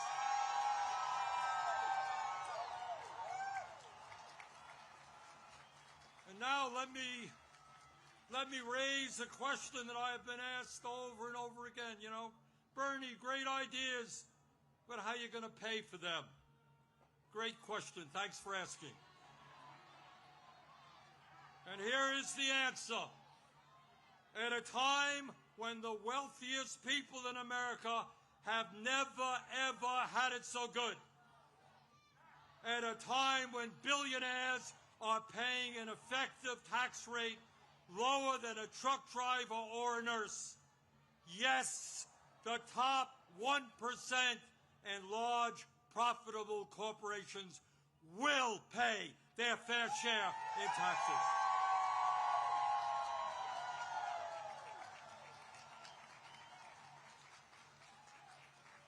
My fellow Americans, the establishment, including the corporate media and many of my colleagues in Congress, want you to believe that you are powerless.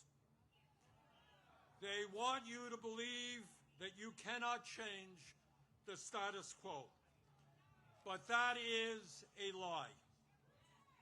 Throughout the history of our country, when Americans have stood up and fought for justice, they have prevailed.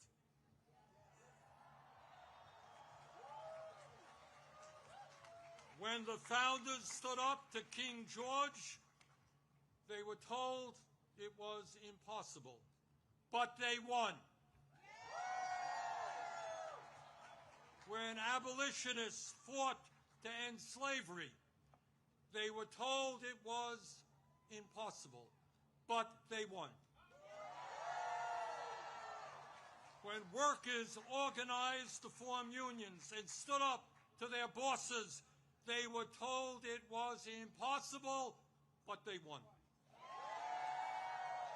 When women demanded the right to vote, they were told it was impossible, but they won. When black Americans fought to end segregation, they were told it was impossible, but they won. When the LGBT community stood up for their rights, they were told it was impossible, but they won. Brothers and sisters, they did it then, we can and will do it now. And how do I know that we will succeed? Take a look at this huge crowd right here in our nation's capital. It's not just here, as I understand it. Today, October 18th, 2025, there are more people out on the streets in more communities all over our country than we have ever seen in American history.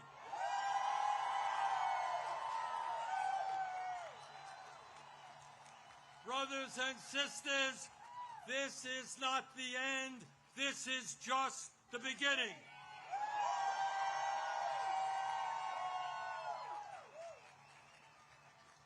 Together, when we stand united, when we don't allow Trump or anybody else to divide us up by the color of our skin or where we were born or our sexual orientation, when we stand together, we will create the kind of nation that you and I know we can become.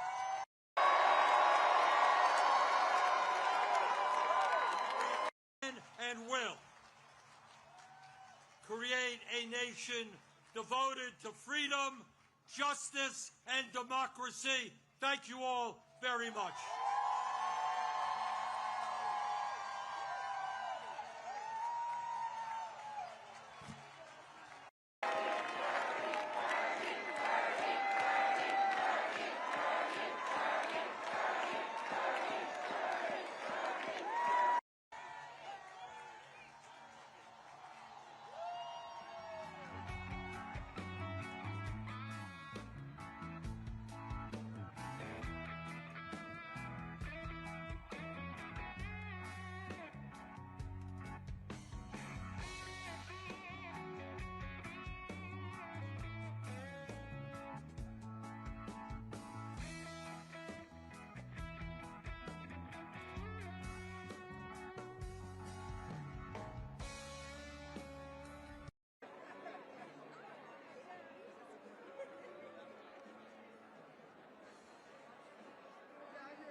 imagine?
flipping around. Oh, this is the side they don't care about. They're not protecting these people.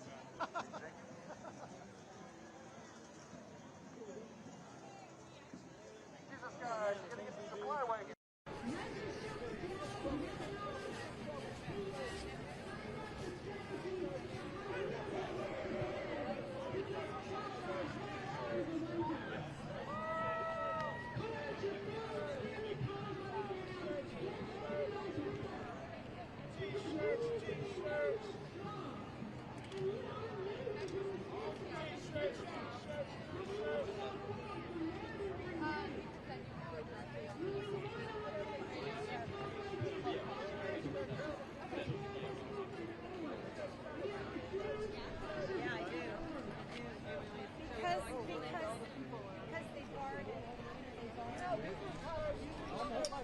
That's okay. That's why they're wearing the costume. I know.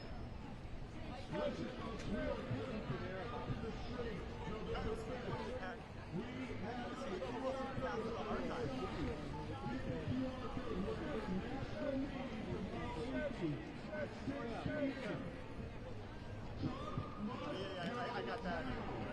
I got that with this camera. Good. You know, it was big. She's on the ground. Rolled out. Once before. Did we look at the White House?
working. I understand. This isn't my first one either. I know. I promise I'm not going to ruin anything. You just got to bear with us. It's a lot of equipment I'm operating. Thank you. You would have been okay. No, I had a few seconds there. I timed it.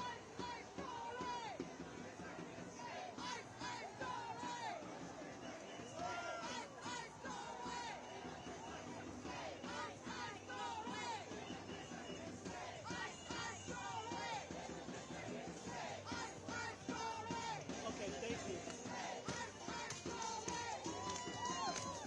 Whatever this is.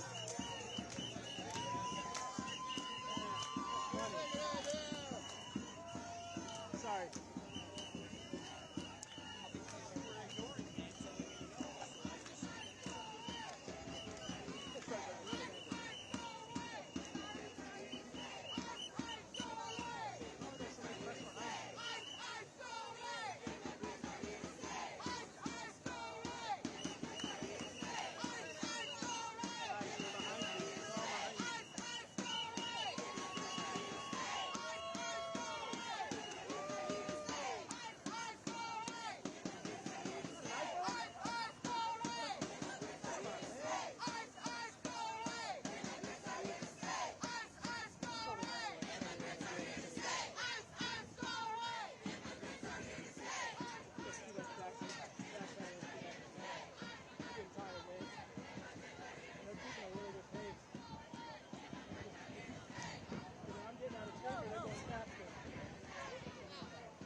Oh, shoot.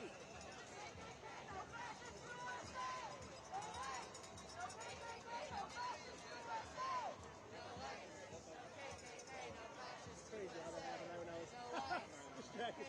Oh, well. All good. Oh, at least. Oh, it's because they're merging. Okay.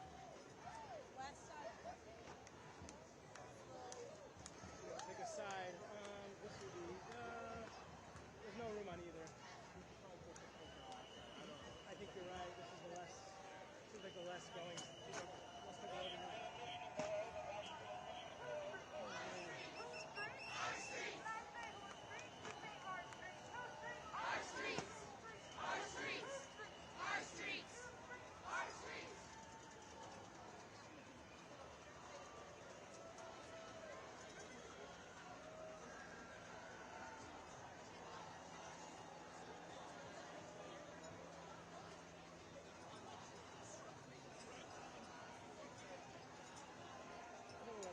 It's almost 2.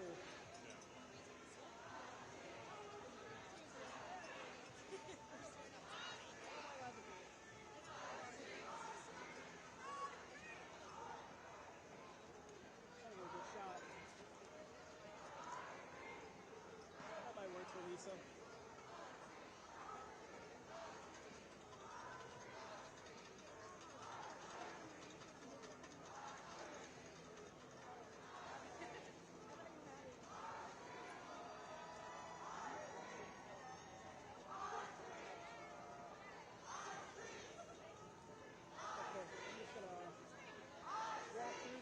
We'll see how far we get. It's not even cut out. About a few blocks away. We got about 3 blocks.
both sides of this one. That's something else. Wow, there's a lot of people. There's a lot of people here. This is a nightmare for us.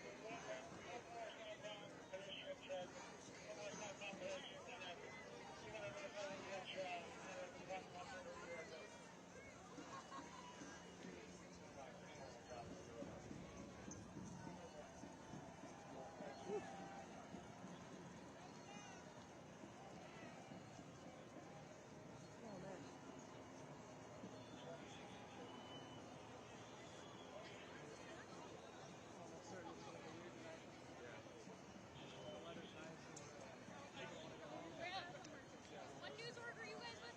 Huh? What news are you Reuters. Sorry? Reuters. Okay, awesome. You're lawyers? No. What? I was going to say stay with us. Reuters. I was going to say if you're lawyers, stick with us. We're roasting the police. We're just I waiting said for one of them were CBS and balding, ABC to let them Oh, know. jeez. The Chicago police? Parent company is a shill I don't get for it. this administration. Oh, Fox. Fox is right there. Fox Studios are right there. Hey, this merge is going to be crazy. I just Yeah. saw that. Let's get away from that.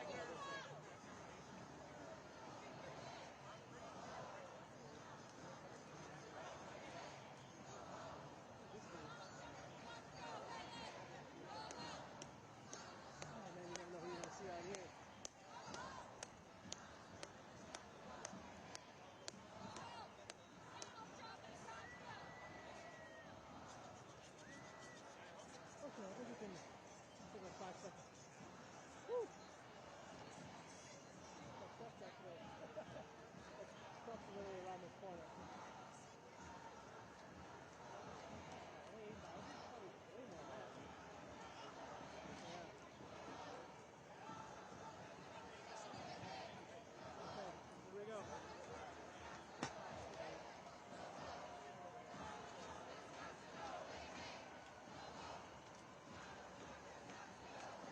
In the center a little bit. That should be good right here, as long as I'm in front of the light here. I like this one better, it's less, seems less chaotic.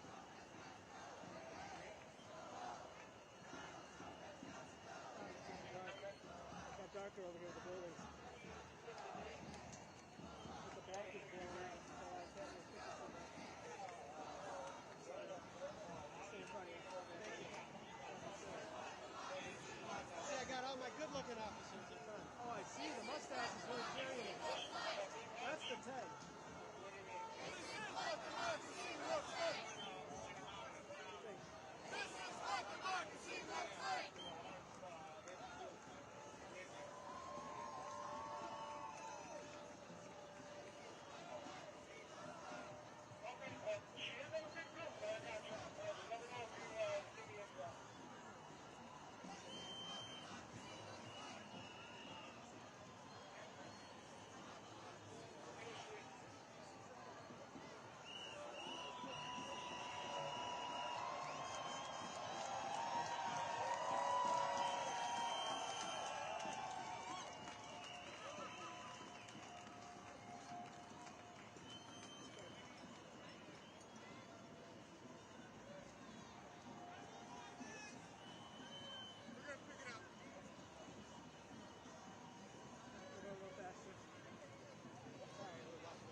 Director, what he says goes, man. I'm not gonna try to confuse you.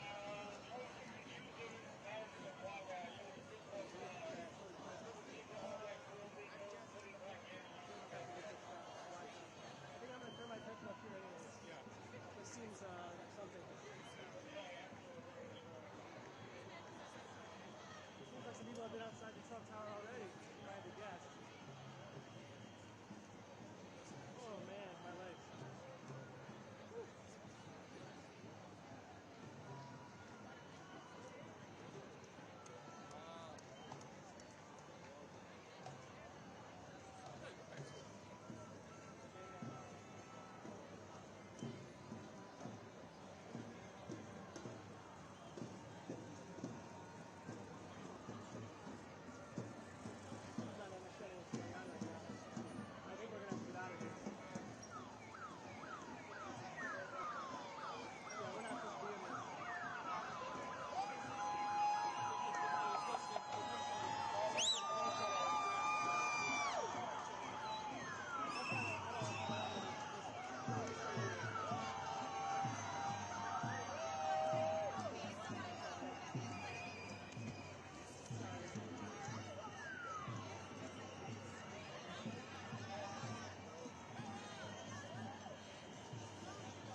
Nothing's impressing me. All right, here we go.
Back ahead, see where the crowd. Yeah, up a little bit more, more sideways stop.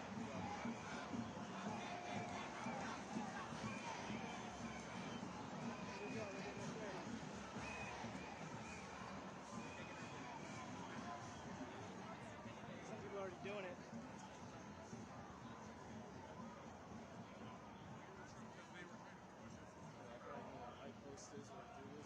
Yeah, I think you're right. That's a good spot.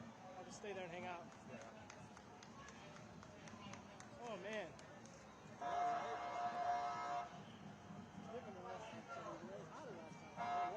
I'm glad that this is.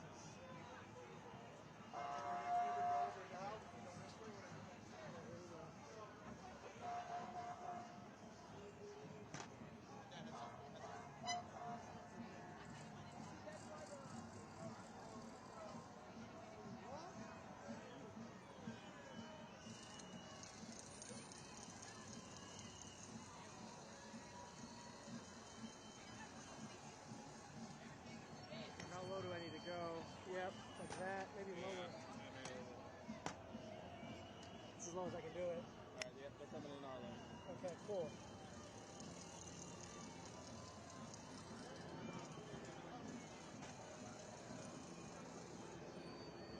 New York Times, top of here, welcome to freelance. Stop it. What's up, man?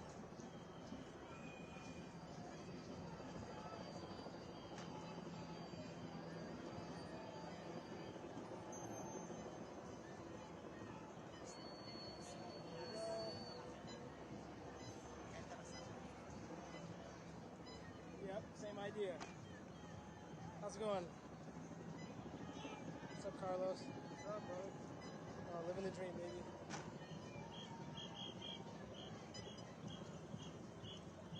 Yeah, I gotta ditch this.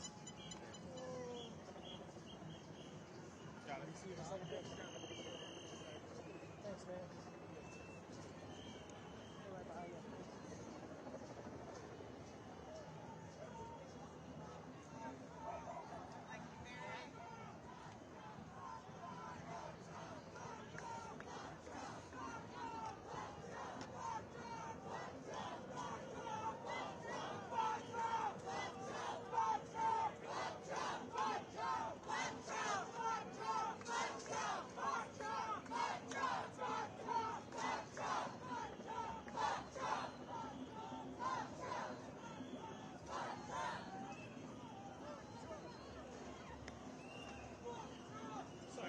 Jim?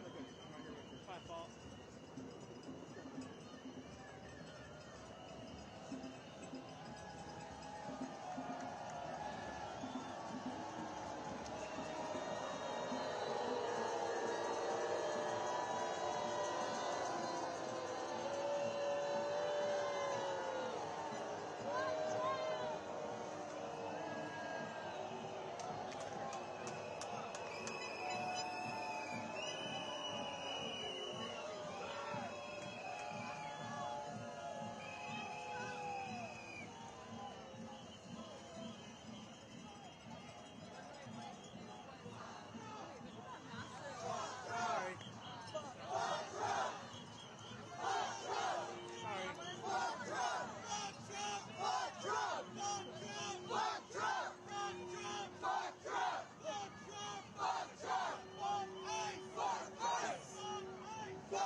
Up your video, my bad.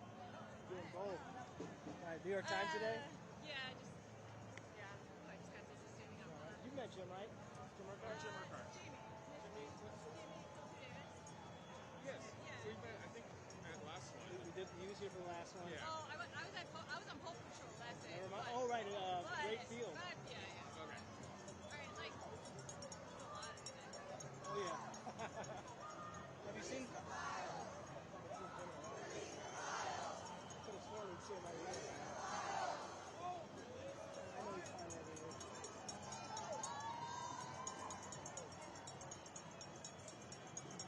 Release the crackers. Yeah, that's what I know he wanted. He's doing right there. He'll be mad at me.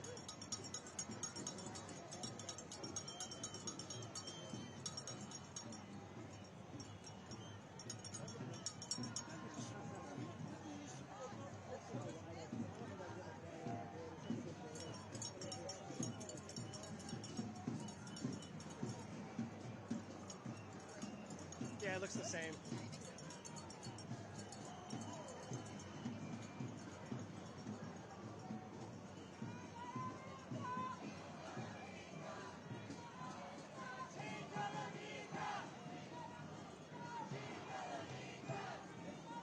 Woo! Great try, man. Thank God there's somebody we have a lot of opportunities.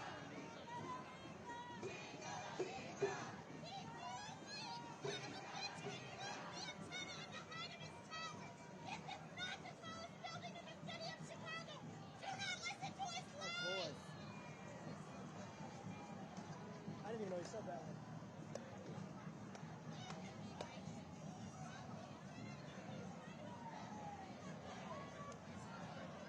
Let's go, go, go.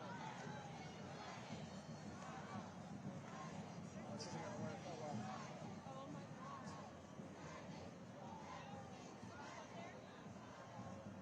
I don't even know where this ends.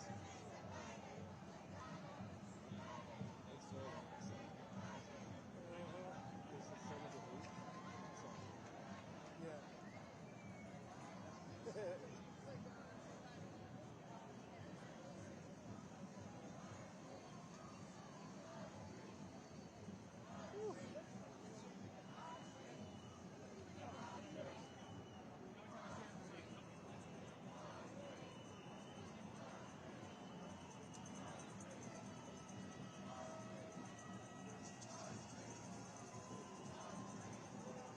So I know it's boring. So this is it right here. Yeah, I mean, this is the shot. Right, yeah, I get it.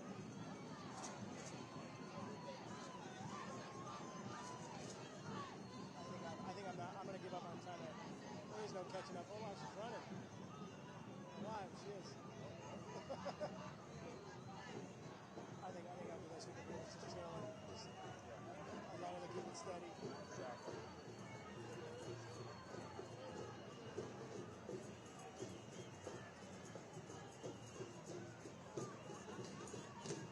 Woo, a lot of people. Check the back there. I got it. Here, I got one of your camera. Okay, thanks. Okay, cool. There you go. Thank you. All right, so just starting out, could you tell me your first, last name, and how to spell it?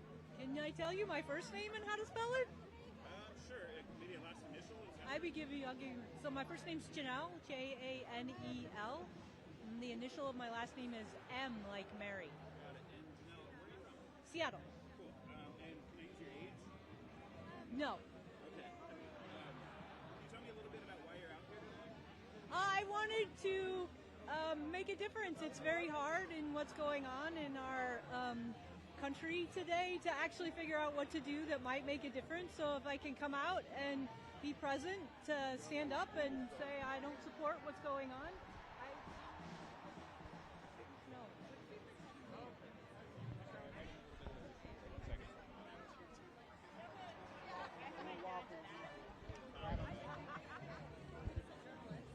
I'm sorry, I don't like to give a lot of information about myself. Stand by 1 second. Yeah. And thank you for being here with Reuters. Yeah, here's Reuters. All right, well, thank you for being here. Okay. And so, did you come to the previously?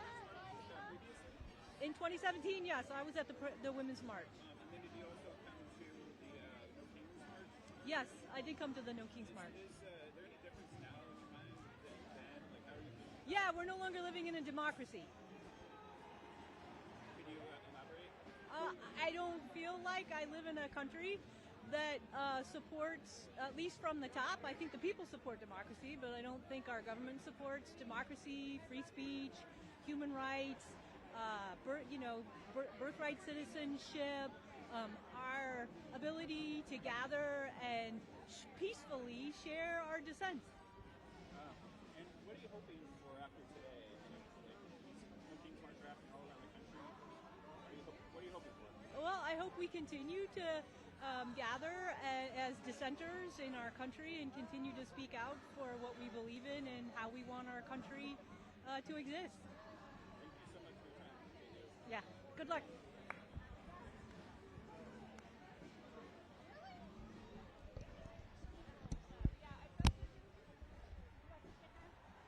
I love a sticker. Thank you. Oh my God, I love this.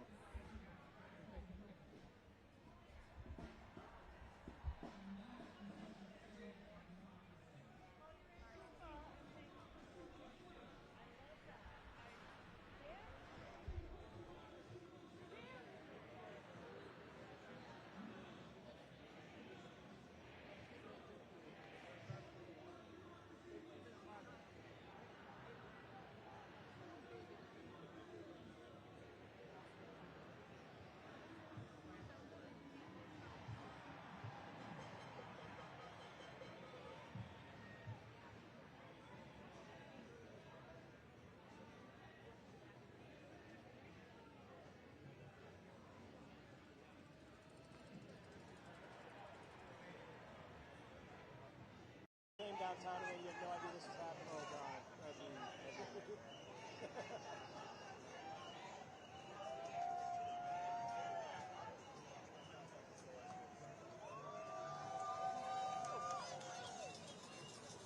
I've got one bar, but it looks like I'm getting messages again. That's good.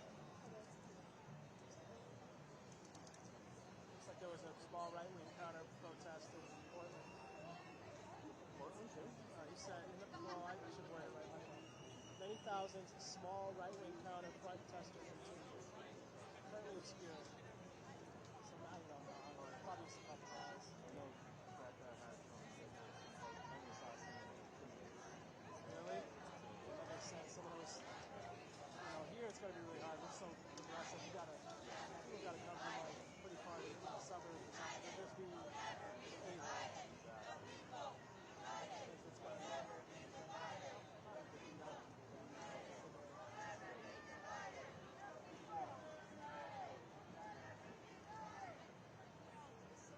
We have a couple in the Senate Broadview every time, but the cops are right there, so I think they know okay, there's only so far this can go. I kind of got protection because they're not going to in front of them. There's not enough here. I don't even need a copy of this anymore.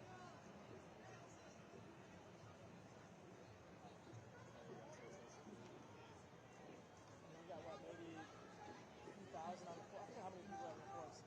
Probably 100,000 people out here. Somewhere around there. It feels like it. I heard somebody say that, and I was like, no way. And now I'm like looking at this, and I'm like, okay. This has an ended bit.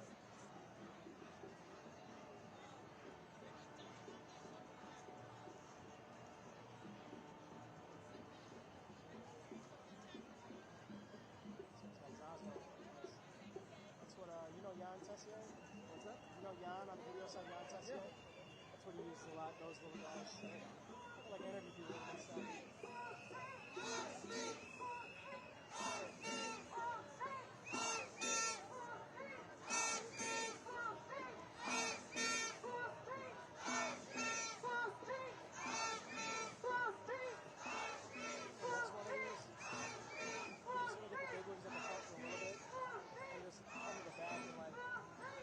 That's exactly like the front. You're good. And I don't have to deal with the whole, cops and, barrier.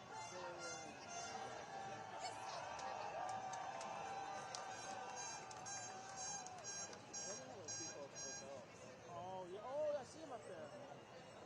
Oh, man. Let me see how far I can zoom.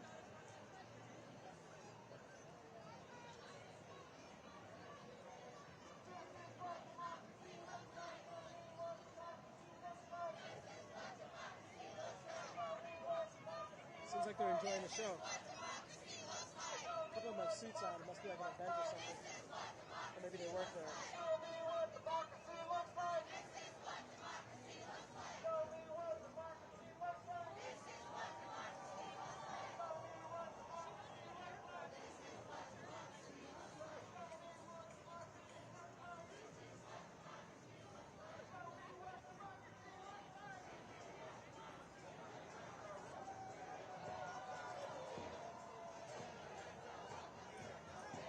Here we go. This is what I need.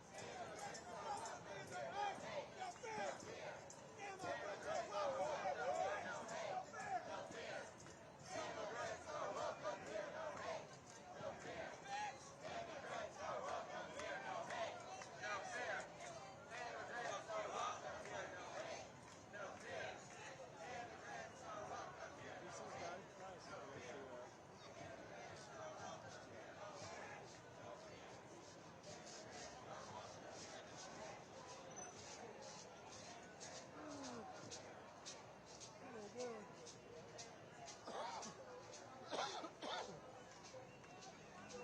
Nice. Call my name? I heard it. I thought I did too.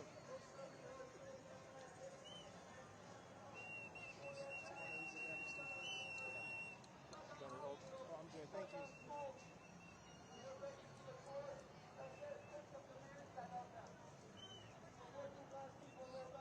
I'm gonna maybe walk up a bit. Okay. I'm trying to see if I can get a shot where like people's faces aren't in more. Okay. I don't know if it'll happen, but we'll see.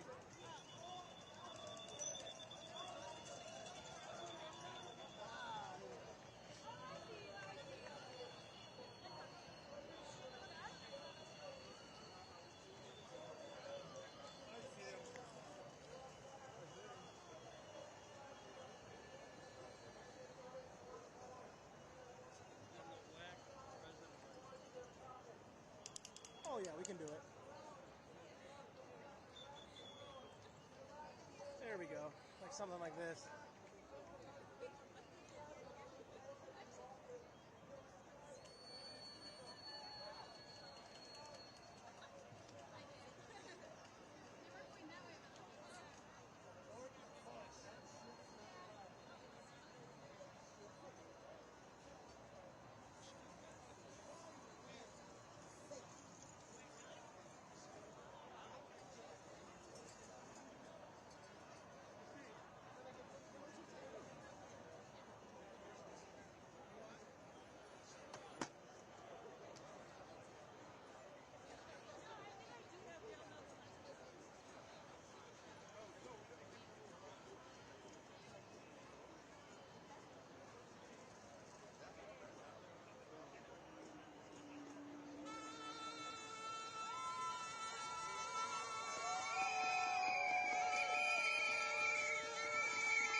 So, chanting.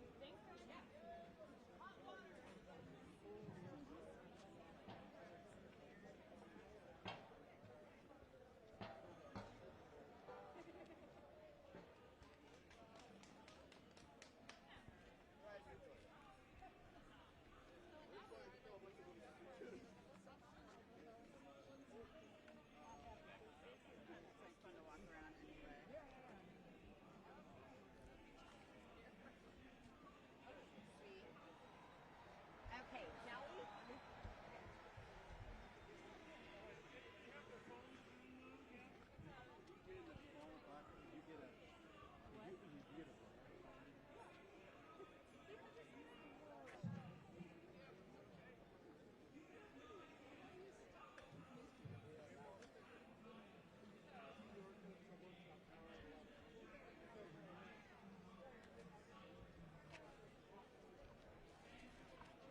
I'm not going to be on there unless it's a wide shot, so yeah. Oh yeah.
Love it.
Oh, thanks. I'm gonna take it on my arms. Oh, okay. Good vantage point. Yeah, let's see there a little earlier. Floating around through the clouds. It's actually a live shot there. And William's wife.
been over here. Yeah, I just got a flight a while. So you must have been here pretty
I was like, that's fine, but.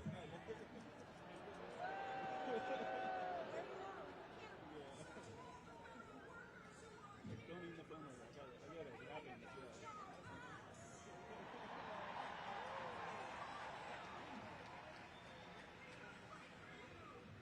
Such a great crowd out here today. Live shot right now, just a bit. It's just like perfect for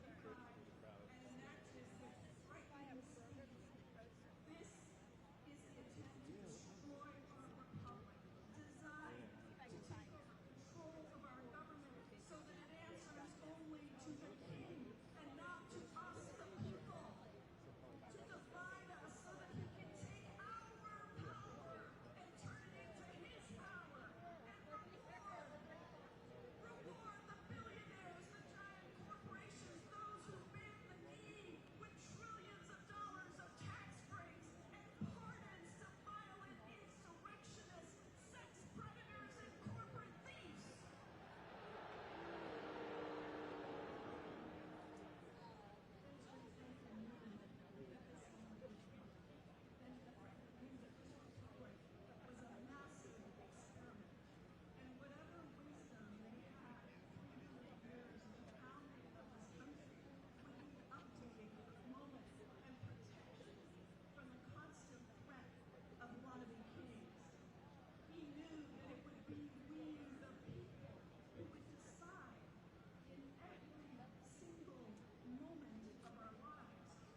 start in the corner that way. I don't know the cardinal direction to be honest, but like around that way. There's also a teacher standing over there too. Specifically, it will start. It will proceed east past Farmer and Mohawk to Harrison Center, where our car crew and musicians will lead the march. Please stay behind the front of the cars at all times so that we can safe and traffic. The march route will be between 1 and 2 miles. And at any point during the march, you see someone who is on the ground, please help our volunteers direct the crowd away from them so our team can provide that comfort. As a reminder, keep ourselves safe and respect. One more event reminder, as a reminder for anyone interested, Anarchist Book Fair is also happening right now at the Beer Project.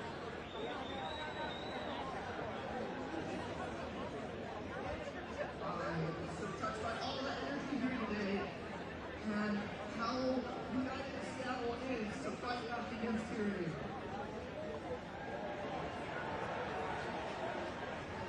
One year is an immigrant rights organization that has been building to bring the power all throughout Washington State. Now because so many of our community have been so afraid to speak out in this trying time when we're being targeted and attacked. So I can't help but share my deepest appreciation and energy for the fact that we're all right here, right now, today in Seattle, proving that our district members are not alone.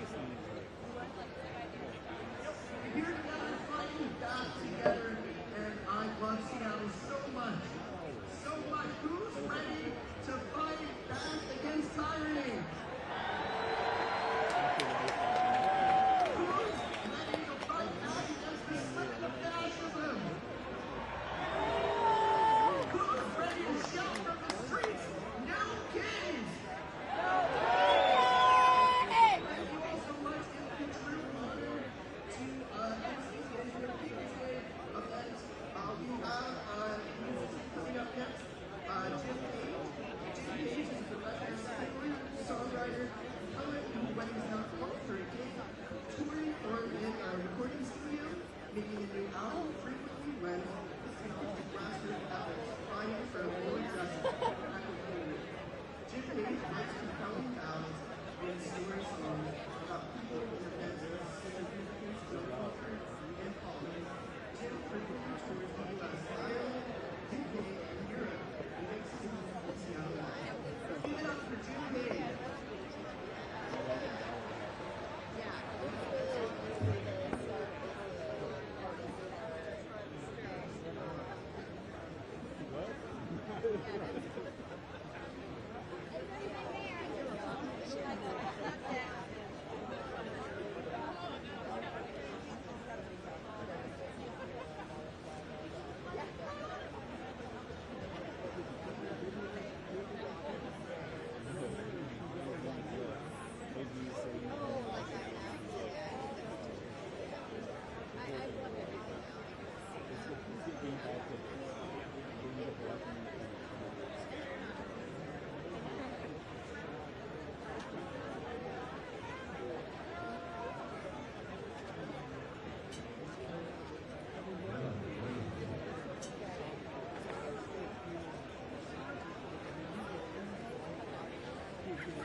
we going? Okay, now I'm hoping to find my mom. Okay. She can join us. Are you gonna wear it now? Did you get lots to eat?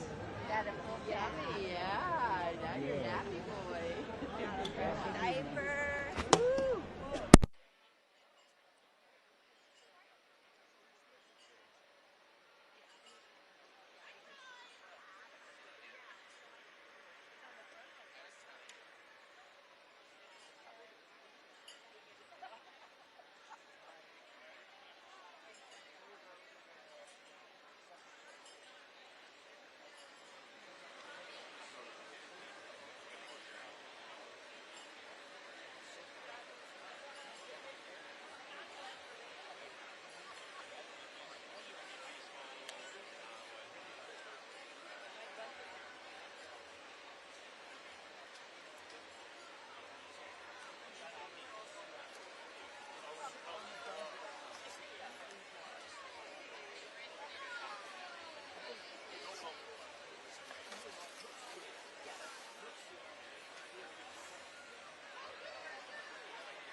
Hans?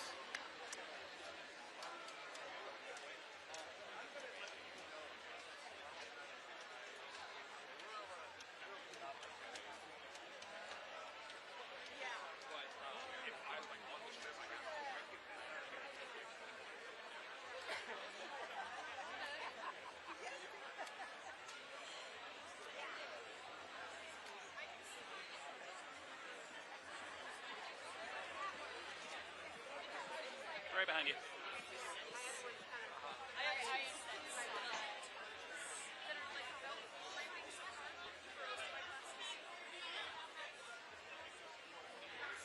Crowd is going to march through the streets of downtown Seattle.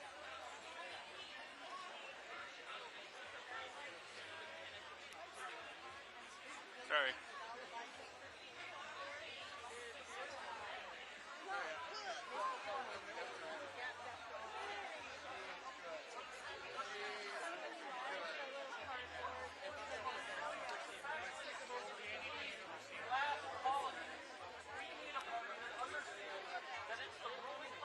Versus the working class. There are no good billionaires, there are no bad billionaires. They are all the ruling class. They benefit when your wages go lower. They benefit when your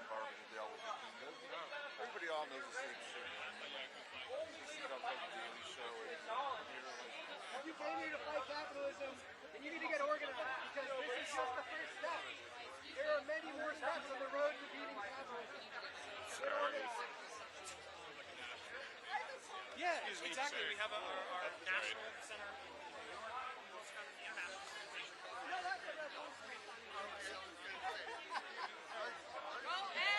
Yes, that's what I was going. Going. Yeah.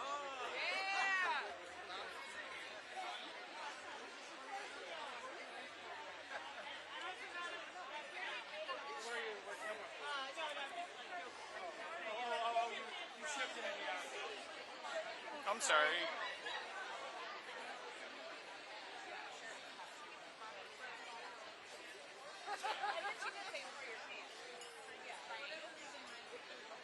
Right behind you.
Not yet. Not yet.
Democrats wanted to shut down. Now we're basically turning everything over to the mega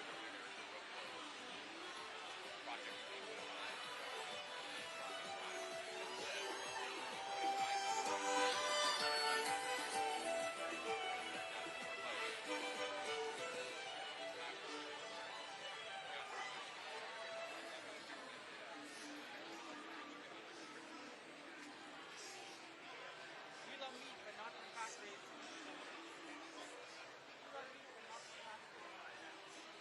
Is the march going to start over here? Do you know if the march starts over here? I believe that's where it started from. It's everybody's still. Oh, we're at the back. Oh, yeah. Okay.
declaration with a firm reliance on the protection of divine providence. We mutually pledge to each other our lives, our fortunes, and our sacred honor. Fuck fascism!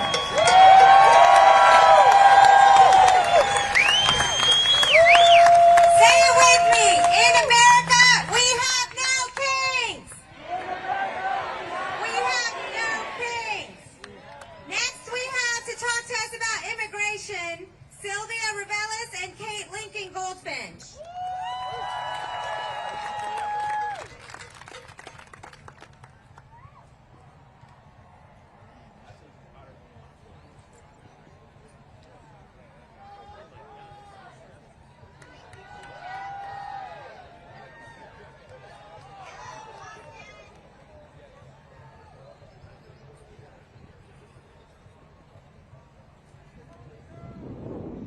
Hello, Texas! Hola, Austin! Hola, Tejanos! My name is Sylvia, and this is my partner in crime, the Honorable Reverend Jim Rigby, and Heather. We're here today asking you to dialogue and to share these law enforcement Know Your Rights cards with the city, the county, state, and federal law enforcement in Austin and statewide. Nod your head. We have been testing them through a beta for the last 2 months through the churches, and we have had great results. Let me tell you what we found out. You will be surprised. They have been well received by APD. When I tested at an event, by the time I went around to the other side of El Grito, I was shocked to find out that APD officers had shared these Know Your Right cards with other officers. They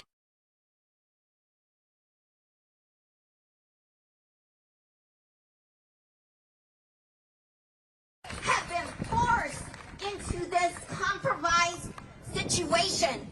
They know they took an oath to the Constitution. They want to honor that oath to the greater good. We have 150,000 law enforcement in Texas police. We have 2,000 in Austin alone. We also found out they are so stressed that we're seeing an increase in suicide. So we have added a mental health hotline where in privacy they can access this. We've added a legal hotline so they can access legal services. They need our support. We are 31 million strong in Texas.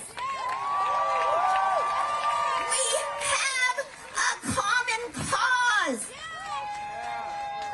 We have amazing leadership in Austin with Lisa Davis. She stood up to Greg Abbott.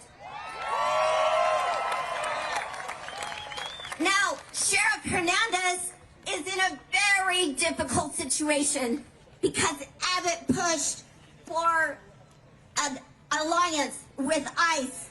And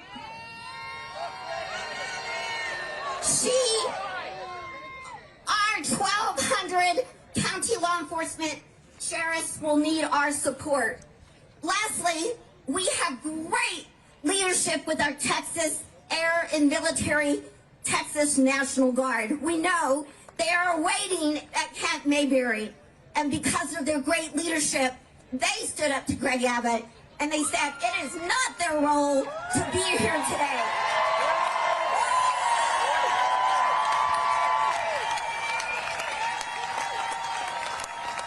Share these cards. You thank them. We strong. We will support the Constitution. Lastly, I want to remind you that Greg Abbott swore to the Constitution 3 different times. He served as our Attorney General. He has served as our governor. He swore an oath to our Constitution. Yeah, even though Slav Fox wouldn't have So, we, the people of Texas, need to remind our unhinged governor to obey the Constitution. We have had the support of Judge Perry. We have had even the support of his good buddy, Governor of Oklahoma State, who currently is the president of the Governors Association of the nation right now. And he called Governor Abbott out. So, let's call Governor Abbott out. Yeah. Okay, thank you.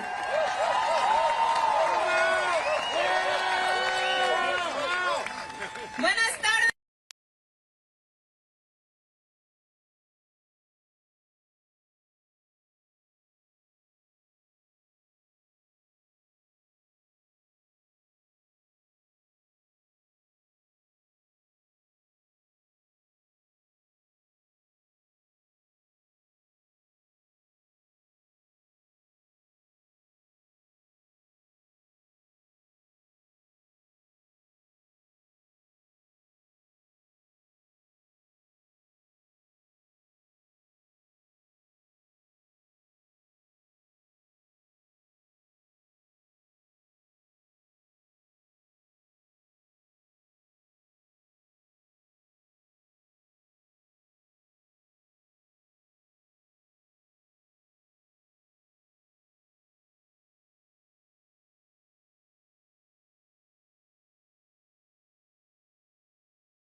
And Fox is an Apache. And James, what are you, James?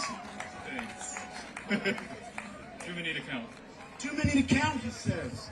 All right, so we're going to do a Native American prayer for you. Fox is going to do it. So if we can all pray to whatever creator or higher power you have, and if you don't have one, however you feel. Go ahead, Fox.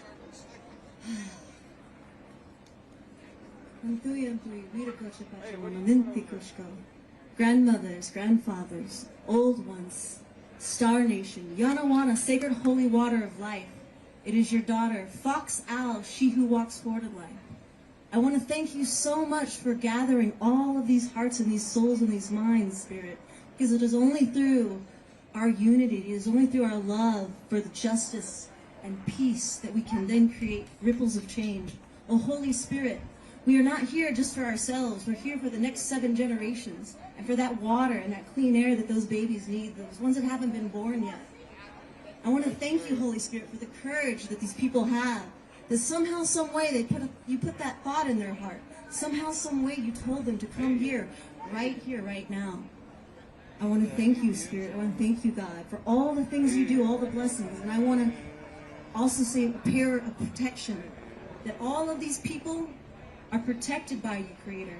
That all of these people are going to sing that truth, because the mind lies, but the heart never lies.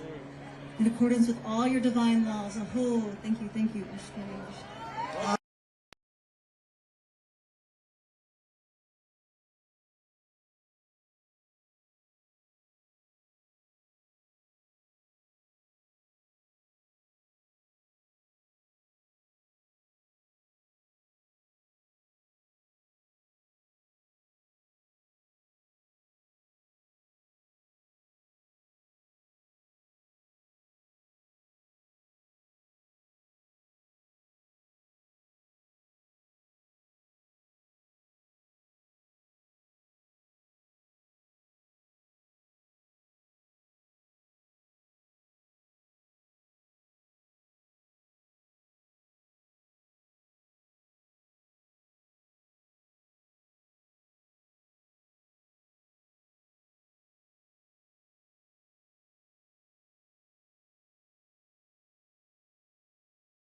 I am tired. I am tired of the disregard of the humanity of others. I am tired of the overexhaustion of reactionary survival. I am tired of stepping on stages and going to churches and going to buildings of policy and bleeding out for external consumption. I am tired of saying the same things over and over again, and I know that I am not alone.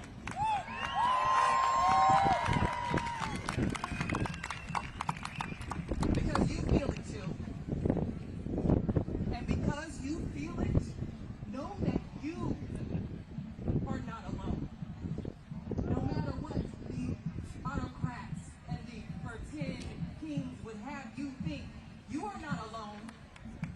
We have each other.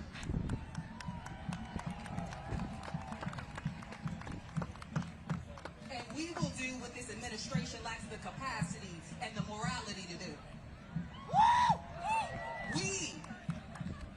We will protect the black woman,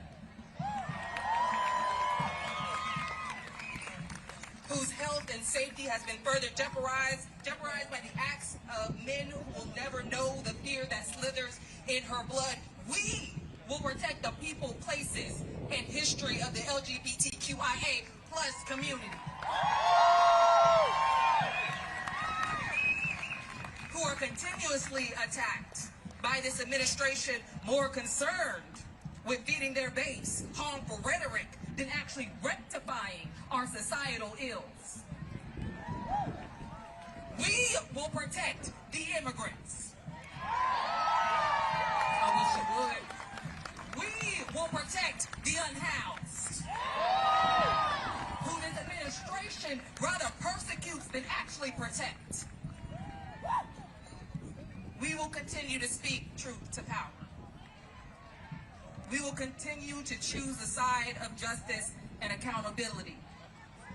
We will march in the streets and to the polls, even as we bleed out. So bleed, not as martyrs, but as revolutionaries.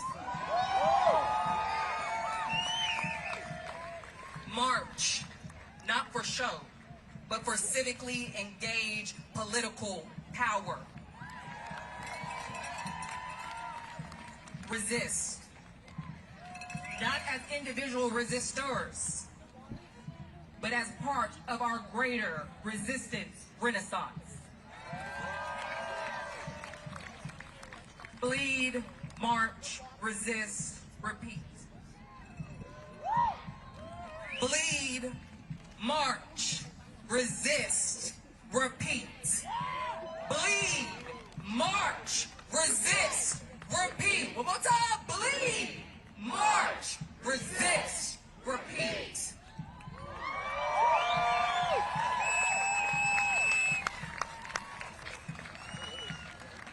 But do so in clarity.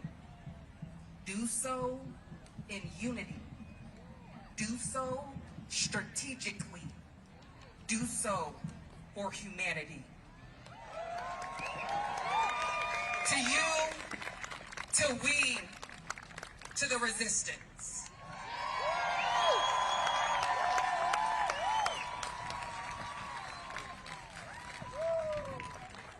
Give it up one more time for Jasmine. Let me hear you, Austin, Texas. Give it up one more time. I'll introduce myself. My name is George Morales, okay? You are currently sitting in Precinct 4, so welcome to Precinct 4 in Austin, Texas. You know, as a union organizer, before I was elected, we had a saying, when we organize, we win.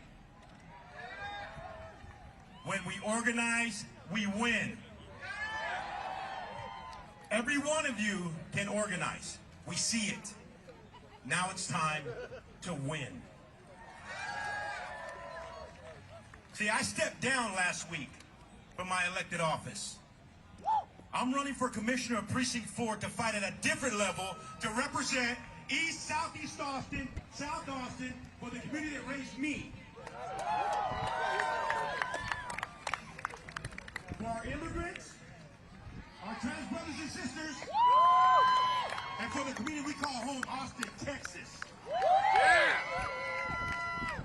So now I'm going to introduce Guy Forsyth to the stage. Give it up, Austin, Texas.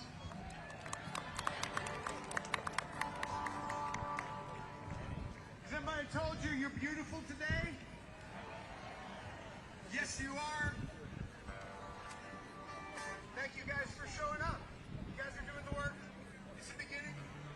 It's not going to be good. You know, I know it's tempting to go for the easy answers. I know it's like cleaning your room. You got to do it every day. You got to get rid of fascists every day. Every day. That's what you do. That's what you do when you encounter someone.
time for Dan Weber.